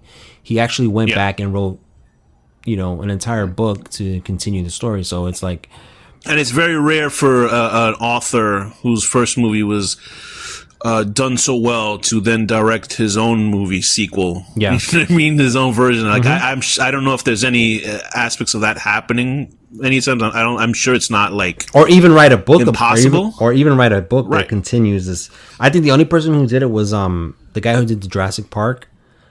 He did Michael The Lost Crichton, World. Michael Crichton. But even the book itself was like a cash grab. This is, I don't know how much more we can go through with this film that you haven't learned in like YouTube or something like that. But this is, I think, a great, solid little horror film that unfortunately was slept on for a long time, but now people can appreciate it. And it's on so many free services like Tubi and like Freevee and stuff like that, Amazon Prime. So you can watch it. You can watch Exorcist 1 and then watch part 3 and be like, okay, good. And I guess not watch part 2. This should have been Exorcist 2. This should have been Exorcist 2. Yes, it should have been. I really think, you're right. It should have been. But they would have done this it would have been a completely different storyline and done in the 80s. You know what I mean? Yeah. That's the only problem. So why don't we just go a little bit? We'll rate that towards the end, but like right now, let's just talk a little bit about the Ninth Configuration, which was part of his Faith trilogy, right? Which was another movie that Blatty directed, which has a lot of familiar actors in it as well. Like obviously, it has Jason Miller in it. It has Scott Wilson also in it. This is the first time I've ever seen this film, as with you two, right? Oh, okay. I've never seen this film. I heard about it, obviously, through, various like articles and YouTube videos about like William Peter Blatty. And I just started to recently see how it was how people are starting to connect it as like the real Exorcist trilogy. Because this was this comes after The Exorcist, and then Exorcist 3 follows this film. A former Marine arrives at a mental asylum housed in a remote castle to run it. There he attempts to rehabilitate the patients by letting them act out the craziest fantasies and desires. So those were actually Vietnam vets were taken out of service because they thought they have lost their minds. And so he's there to evaluate whether they're really insane or not. Right. And one of them is actually an astronaut too, that went insane. Explain that association. So the astronaut is played by Scott Wilson, the actor Scott Wilson, and the character's name is Captain Billy Cutshaw. Right. And he was actually a character in The Exorcist, in the original novel and in the movie, he's played by, I don't know the actor he's played by, but he's in that scene, that famous scene where Reagan comes downstairs and she like urinates on the floor, and she tells someone. A lot of people are confused by this that watch the movie. They don't know who she's talking to, but she's actually talking to his character, and she says, "You're gonna die up there." And there's this, at the beginning of that scene, it's a party scene that's happening in Chris McNeil's house. He's having a conversation with this other woman, and he's talking about like going up to space, but it's like you miss it. It's so like quickly done. It's just shown. dialogue. It's just sort of dialogue. It's dialogue. Like, it's just, you just walk into it. So it's like, if you're, nobody's gonna really pay attention, but like I have, because I knew later, when I figured out, I kind of like paid attention to what they were talking about, and it was like, oh, he's an astronaut. So that's the character. He was in the original Exorcist, and so that's the connection between the Exorcist and this film, is that character that is like continuing through. And he's pretty much, I would say, between him and Stacy Keach, they're pretty much the main characters of this film to one extent. Yeah. Although it is an ensemble piece, but they're kind of the two characters. And all I will say is this is a crazy movie. Like, I was watching this. It really is. Like, go ahead. This is from 1980, but you can feel the 1976 through 1979 type of feeling for this film. Absolutely. I still am wondering. I actually like the film as a whole, but it's not the film that I expected, because like everything I thought it was just gonna be like and it is a Madhouse film, but it's not the Madhouse film that I sort of expected. And there is like a payoff scene with some bikers in it. Right. And this is not to me sort of generalize or make this movie smaller than it is, because Stacy Keach is playing Colonel Vincent Kane, and I tell you this when I was watching it, and this is a deconstruction of movies, and we warn you before these episodes that we will spoil it, but I'm going to spoil it now. If you haven't seen this movie, like a lot of us haven't, I would say go watch it, if just so you can have this sort of full faith trilogy from Blatty with Exorcist, Exorcist 3, and this film, or this, what I would say, watch it in the middle of those two. As soon as he walked up towards the asylum, I immediately thought of Scorsese's film, and you know which Scorsese film I'm talking about. Shutter right? Island. Absolutely. Me too. Because I was like watching it going, I was like, this is just Shutter Island. I was like, yeah. I didn't even have to be hinted in and everything. You know what I mean? It is, yeah. Because it's the way everybody else acted around him. I was Yeah. like, this is Shutter Island. This is And if you haven't seen Shutter Island, well, obviously we're going to spoil that right now. Shutter Island is about a guy who, why don't you say what just give a little recap of Shutter Island, of what the big twist for that is. Oh, it's about, Leonardo DiCaprio's character is he's introduced as a,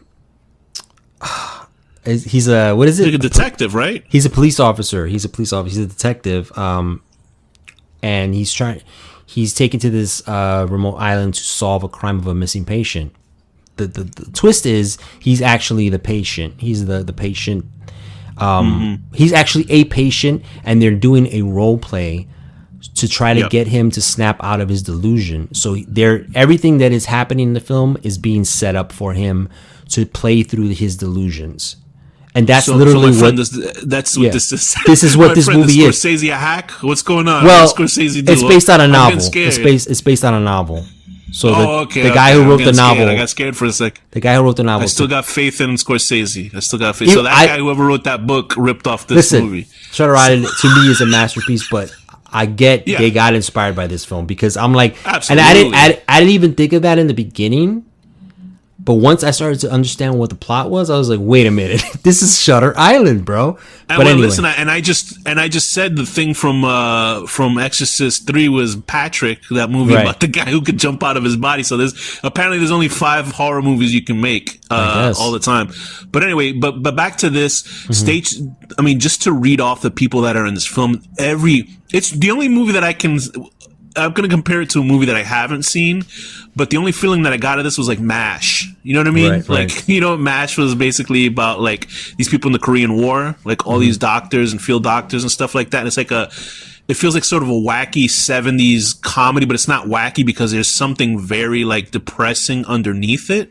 And that's what this film is. And Stacy Keach's character is like a cyborg. in the whole movie. He just has he has only emotions when he's sort of rattling off, looking out a window, and you see him crying, and you're like, this guy definitely has something going on. And it's based on a novel that Blatty originally wrote. It was a comedic novel called what is it called? Killer Kane. Twinkle something Killer Kane. Twinkle Killer Kane. Right. Yeah. Mm-hmm. And so Kane is here, and then he is his antagonist in the film, who's not really antagonist, he's just a guy. I guess he is a bit annoying. Scott Wilson playing Cutshaw, who is the astronaut who decided not to go off to the moon, right? Right. And so that's why they kind of court-martialed him into this place. He had like a breakdown right when he was about to take off, so they took him off the which I love that concept of like people going to space and losing their minds. I don't know, man. Oh, I love that too. Yeah. I haven't seen that in a lot of Event Horizon and stuff like that. But I like when they come back to Earth and they're like fucked up. Like I don't know, man. I would love to make a movie about that. Like something. I don't think like they like you saw something wrong. Yeah, and then you're like, or like something came back with you, or I don't know. Right, I don't of course, know. Yeah. But I think that's, and the thing is, it's like you don't see, like you see them go. Usually, when you see a spacefaring movie, they'll just run into aliens and bad shit happens. Right, but when right. you come back from that, that's like even better. And I'm sure there's a couple of them that have come back with those type of movies, but I can't like name them off the top of my head. Me neither. But this movie has Jason Miller in it. Ed Flanders, who was in Exorcist 3. He plays Colonel Richard Fell, who was a doctor who was actually... And we're just cutting right into what this movie is. Like, we're not even, like, bothering going, oh, wait, we're going to go through the whole thing. Oh, William Peter Batty's the one in that's it. treating... He was right from the beginning. He was... When Stacy Keach first comes, they're lined up all, and this he's the guy reminded that me. stole the pants, right? Yes. He's the fake doctor, right? He's the fake, which is a I didn't even recognize him until I read it after. Which is a great scene because Stacy Keach comes, and they're lined up like in Glorious Bastards, like that scene when Brad Pitt is talking to like his team, and so Blatty's character is like standing next to him, and he's like telling him like, "Oh, I'm the doctor," but he's like talking really like weird, and Stacy Keach is like, what the hell? And he's like, can you take me to my room? And he says something. He's like, follow the yellow brick road. And then he's like, what? And then the real doctor comes, played by Ed Flanders. He's like, oh, I'm the real doctor. And they take him away, Blatty. And he's like, yeah. So it's like, it's a very weird type of comedy. It's like what I thought about with Exorcist 3. Like, remember when the character Kinnaman is talking about how his mother-in-law brought in a carp, and they left the carp in the bathtub for alive. That's the same type of humor this movie is. So it's like kind of a throwback, like late 60s, 70s era type of like dry humor. Right. And it works sometimes, and it doesn't work sometimes. Yeah. But you certainly have to be in a mood for this type of like comedy, because it's not an outright comedy movie, but it's very farcical and very like goofy and stuff like that. But it never feels like it's it's not a feel good comedy movie. That's exactly, it's never like that, because there's like scenes where Kane, you hear him having these auditory hallucinations of sawing a kid's head off with a string, and there's like an actual scene with him holding a guy's head in his hands, and so it's not like, oh, this is hilarious. There's a scene where they almost like orally rape Cutshaw, you know what I mean? Like one guy's holding him down to put his dick in his mouth, and then he just like kills everybody. He literally punches a woman almost like a cartoon into a wall, where she hits the wall and slides down and dead. It's like, what the fuck is going on with this movie? So I mean, it has Robert Loggia in it, and he's like he's dressed up as a spaceman, and he's talking about, oh, you took my flying belt. So you don't know whether like, you could assume that these people are all mentally ill, like something happened to them in the war, that they all came back kind of wacky. Even Joe Spinell, the guy who played Maniac, I don't know if you remember that. I only know about Maniac. I only saw the remake of it, but Maniac is the movie where it has a famous scene of who played Sex Machine in Dusk Till Dawn. That famous Tom Savini. Famous like. Tom Savini. He blows up Tom Savini's head in this movie called Maniac. You got to see it. It's great. I didn't even recognize Tom Atkins, dude. Oh yeah, he's in there. And he's in the movie as a main character. I was like, that's Tom Atkins. He looks completely different, and Tom Atkins is still around. Richard Lynch is in here. Richard Lynch is like a guy who was born with like one of the most evil faces I've ever seen in cinema. So it is very much this is like it feels like a stage play. It feels like a big stage play, and they got to do this inside of a giant castle, and like I don't even know how to even explain this film other than say you should watch it just for the sake of watching it, because I think Blatty has such an interesting take in this movie, and it deals with faith, and it's certainly at the end, like, faith is proven that there's life after death, at least for the main character, because he has the pendant that he gave to him when he died and stuff like that. What didn't work for you with this film? With night configuration. I'm gonna be honest with you, bro. I really don't have anything to pick out like Exorcist 3. I mean, I think it does. It's a little bit of a weird tonal balance, because the first half of this movie is really just like introducing all the characters and all their like how crazy they are, and showing each, because like literally each character walks into his office and like has an entire scene where they talk about weird stuff, like the stuff that they're into and their hallucinations and what they're dealing with. And obviously Scott Wilson is like the main one, and he's dealing with like Stacy Keach wants to know. Stacy Keach wants to try to help them, and he keeps asking Scott Wilson like, what happened? Why didn't you want to go to the moon? And he doesn't answer him, and it's like it keeps going back and forth. And so like I think it's just the balance a little bit. Like in the first half, it's just like really a character thing, and like these like they're talking about like faith and how there's, you know, some people believe in God, and some characters don't and do believe in him. And then the second half of it becomes more of this dark. Once we realize what the twist is, what's really happening, then it becomes a more darker film where we start to see like things unearthed, like Stacy Keach's character becomes, you know, what he really is. You know what I'm saying? So maybe that's the only negative, but I don't know. I can't really pinpoint something that where I was like, it's a movie you have to process, because if you just saw it today, you're gonna be like, what the fuck did I just watch? Right. So I think the stuff in Exorcist 3, like, if you're looking for the kind of philosophical conversations at the very beginning of Exorcist 3, which was Kinderman and Dyer, when they were talking about God and, you know, if he exists or no, why is he letting this evil shit happen?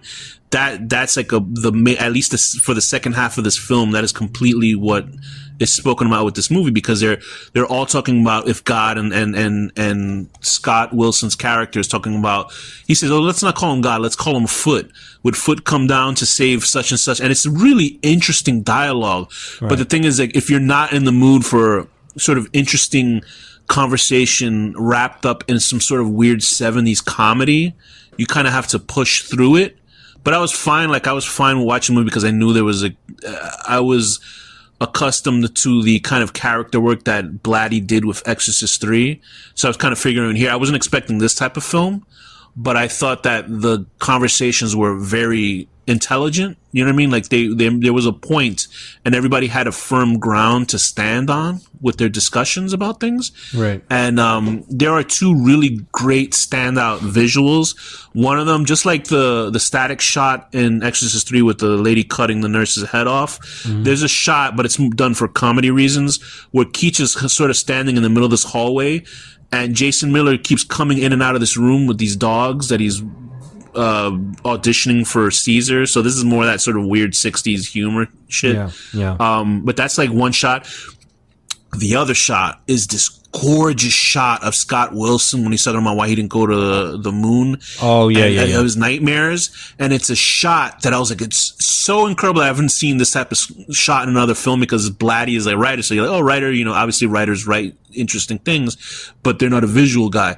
But the shot of an astronaut standing on the moon, and you see the statue of Christ on the cross crucifixion, I was like, damn, that's such a fucking interesting image. You know what I mean? It's such a cool image, because the whole reason why Scott Wilson did not want to go to the moon is revealed that he was afraid of being alone. Right. And if there's no God, then he'd really feel alone. And I thought that was such a fascinating fucking like character, because he's basically an asshole through the whole movie, and he's annoying up to a point. But then when he starts saying that stuff, you're like, wow, this is interesting. Like, this is a very deep character that we had to like crater, you know, 2 hours into this movie to understand why he's so scared. And the only reason that he kind of like finally revealed himself was because of that whole entire scene with the whole biker scene where Stacy Keach saves him because he's about to get like literally raped. And I guess he realizes, you know, that what Stacy Keach did and who he is, so he kind of like he like lets his guard down and reveals, you know, the reason. Keach was talking earlier that there is goodness in man to sacrifice themselves, and Wilson is like, well, what incident have you ever seen where somebody sacrificed himself for the good for others? And he was like, when a guy jumps on a bomb. He goes, well, that's just reflex. What if a guy has typhoid and he jumps off the side of a bridge? That's suicide. But when he actually did that, and I didn't think that, like, because at the end it's revealed how he's stabbed and he's bleeding. I thought he committed suicide. I didn't think he got killed in the fight because it seemed like he had the knife on him, right? He just committed, jobbed it. He killed himself. But in the movie, he says that he got the guy says, oh, it looked like he got stabbed, and he just didn't tell anybody. I was like, no, he looked like he killed himself. To me, that's what I thought. Yeah, but in the movie, he says, oh no, he got killed in the fight. I know you and I are on the same wavelength. But I'm just telling you what they said in the movie. Yeah, I didn't even. Very clearly, he must have killed himself. I didn't even see that he said that in. I didn't even remember when he said that. At the end, like when he takes his body down, he's like, "Oh, the doctor says, when the police and the doctors are together, he says, oh, he must have gotten hurt in the fight and not shown it." Maybe, like, no, that motherfucker killed himself. Maybe he didn't want to. He didn't want people to know that he killed himself. Could be, but because that the fact that he killed himself is the whole point of the movie, because it goes back to that conversation they had. He was like, well, has anybody ever, when he says like people throw themselves on the bomb, and he's like, well, that's self-sacrifice. I mean, what does he say? That's suicide. And he goes, did you ever experience that for yourself? And he had no answer. So the reason that he killed himself was because he took because they were going to arrest somebody for all those murders, right? That's what I'm thinking. They were going to arrest Stacy Keach. They were going to arrest him for it, yeah. Or like Scott Wilson, and I guess he killed himself to like put the blame on him. That's what I got out of it. That's what I thought happened. So he sacrificed himself so Scott Wilson can go live his life. So he actually, that thing that he said, have you ever done that? He actually ended up doing that at the end. Yeah. And I think it's an interesting film. I think it's like when you first watch it, it's a little bit jarring because of how the movie is. That you sort of don't understand like what's happening, what the point is. Yeah, what's happening, what the point is. But then after you start thinking about that, I think it's more framed around the conversation about faith, like what he wanted to do with the movie. And I think it's one of those movies that grow on you after you start thinking about. You might not think it's the best movie ever made. But I think it brings up some interesting dialogue and interesting kind of questions. And it's obviously like the whole biker gang scene, because they introduced them very early in the film. Like they're sort of like driving off in a truck with a guy tied up to a chair. Yeah. And then towards the end, I think that's more of a traditional third act sort of bad guy, because there's not necessarily a bad guy in this movie except for the bikers. You know what I mean? Right. So they kind of put that in there to show that Keach's attitude in trying to save Wilson's life, because I guess they obviously like he didn't come down with any of the. I was expecting all the army guys to come down. And it was going to be some sort of wacky war or some shit at the end. You know what I mean? Right. But instead of that, it was just Keach, and he was just him. He was up to a point. He was humiliating himself to save this guy's life. You know what I mean? And then he just couldn't take it anymore. I think what also that shows is, I mean, we kind of said it. The twist of the thing is that Stacy Keach is actually one of not the inmates. He's one of the people that are there to get. Ed Flanders is actually the doctor in charge, right? That was the whole thing. And is he his brother? Is that his brother too? Because he says that's my brother. No, I think he meant that in like sort of an army sense. Like I think brother, he served with him and stuff. Yeah, because he knew. He knew. That's why he was like crying when he left the room. That's why he was crying for one scene and stuff like that. Got you. So I think that was his guy. Because then there was another guy that was working with him too. He was the other guy was the one that actually saw him holding that kid's head. Right. And he was like, holy shit. So he was freaked out. So when he comes in, because they tell Stacy Keach's character, they're like, we have some new guys that come in. They're in your office. So that when he sees the new guy, the guy recognizes him and he's like, you're Killer Kane. And so we flash back to that. And so we realize, oh, he's actually that guy, Killer Kane, that everyone is talking about, that who's this guy who murdered people. And so what that scene with the biker show is like, the real Kane comes out, like that he's actually really is a killer. Right. So that's why he like massacres everyone. You know what I mean? So I remember now specifically why sorry, we can get back to that, but why Flanders cries, Ed Flanders' character, Richard Fell, cries, is because Kane says, oh, I had a brother, my twin brother Kane died. So that's what made him cry. But go ahead, please. So he's like living a delusion. He's like, it's the same thing. Same thing with DiCaprio's character in Shutter Island. He's doing this illusion, so he doesn't think of what he actually really did. So that's the same thing that Stacy Keach is doing in this film. He's living out this, that he's going to try to help these people, so he can forget about what he actually really did. So that ending is like the fact that he kills everybody is his real self coming out. So I feel like that's another reason why he kills himself.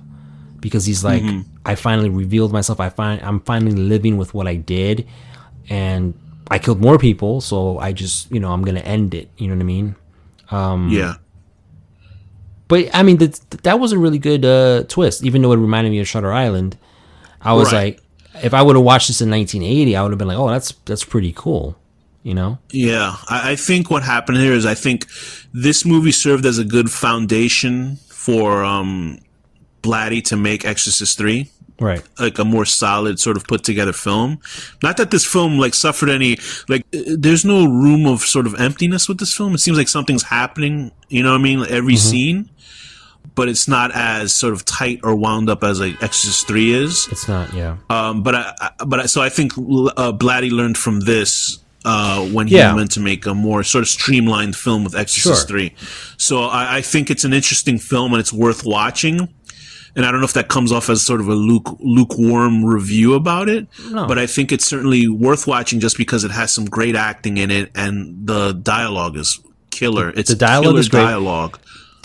I know you asked me before, like, what is the only like negative I would say? I would say is some of the dialogue is dated, like very because much dated, it's, if you're watching this in 2023, you're gonna be like, what the hell are they saying? Because it's like such old type of like the way people speak and things they're referencing, and it's like this is stuff that was like people would know like in the late 60s. You know what I mean? It's so funny to see that in the 70s the biggest threat was like bikers back then. You know, what I mean? and so it really was like bikers. And so when people, because you got a guy like Moses Gunn playing Namak, who's like dressed up as Superman through the movie, so it's like that kind of weird, kind of kooky. It's this weird humor that like people today are not going to get. But I mean, if you're open to it, you're gonna still enjoy the film. And I feel like the same thing is with the Exorcist. I mean, Exorcist 3. It's like that dialogue feels just like out of place, even though it's great dialogue. I feel like if he wanted, I feel like that movie could have been a more mainstream, I don't know, not a hit, but like more people would have been open to it if he would have like toned down some of that and just did more of like the procedural. Obviously it wouldn't be the movie that it is, but I feel like that's a way that it could have grasped more people's attention if it wouldn't be that. But then it's, you know what I mean? It's like you have to find a balance, but he did his thing. So it's like, I'm happier that I'm happier that movie's better that he made a movie right than he didn't. You know what I mean? Right. So I'm glad that he got the experience of making it. But then there's also like comedy stuff like Marvin Groper, who I thought was Tom Atkins, is the other guy that sort of like, I guess he's the first guy that really recognizes Kane. Remember, because when he comes in, there's that one guy Groper, the guy who complained about the letters being sent to women to go have sex with him. He's the one that first sees Kane, and he has a look on his face like he's like, holy shit. He never says it throughout the movie, but he definitely sees Kane and he steps back because he looks like he sees a fucking ghost. He's the guy that's really like has that really intense face, right?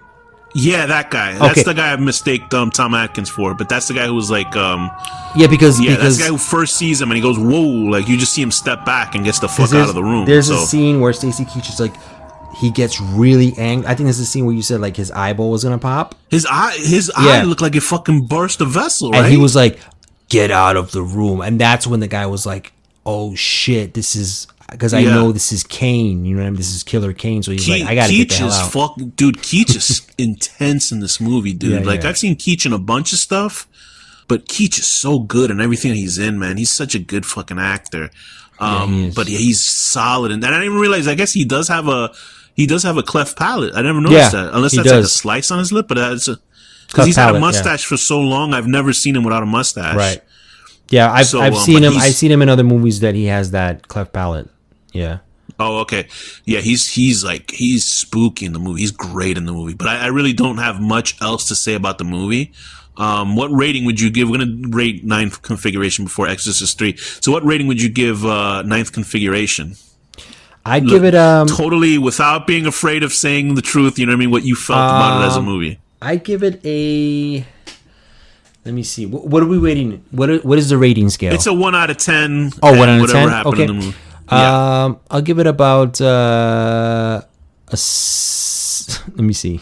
1 out of 10. No, it's all right. I'm about to agree with what you're going to say. Yeah. 6.5 maybe, or a 6. I'll give it a 6. Yeah. And I'll give it a 6. I would give it a 6.5 just because of that. The shot with the astronaut with the crucifixion, which I thought was incredible. So I give it a 6.5 out of 10. That's my going for. I say still watch it. So 6 I think is a fairly good rating for that type of film. Sure. But you got to know what you're getting into, and I thought the dialogue was incredible, and Stacy Keach is so good in the movie. So what rating would you give Exorcist 3? Oh, and he's still alive too. I'm so sorry. He's still going on. Dude. I thought I thought he died, but I'm mistaking him with Powers. Him Booth. and Tom Atkins still around as soon as we're talking. So they need to make a buddy comedy movie where they're not shitting their pants. Exorcist 3, I'd give it a 7.5. You know what? You and I have the same fucking ratings for these movies, hey man. Yeah. Hey, I guess when it's simpatico, but I definitely would give it also a 7.5 because I think while it doesn't reach the heights of Exorcist, there's no film that can kind of reach that as easily.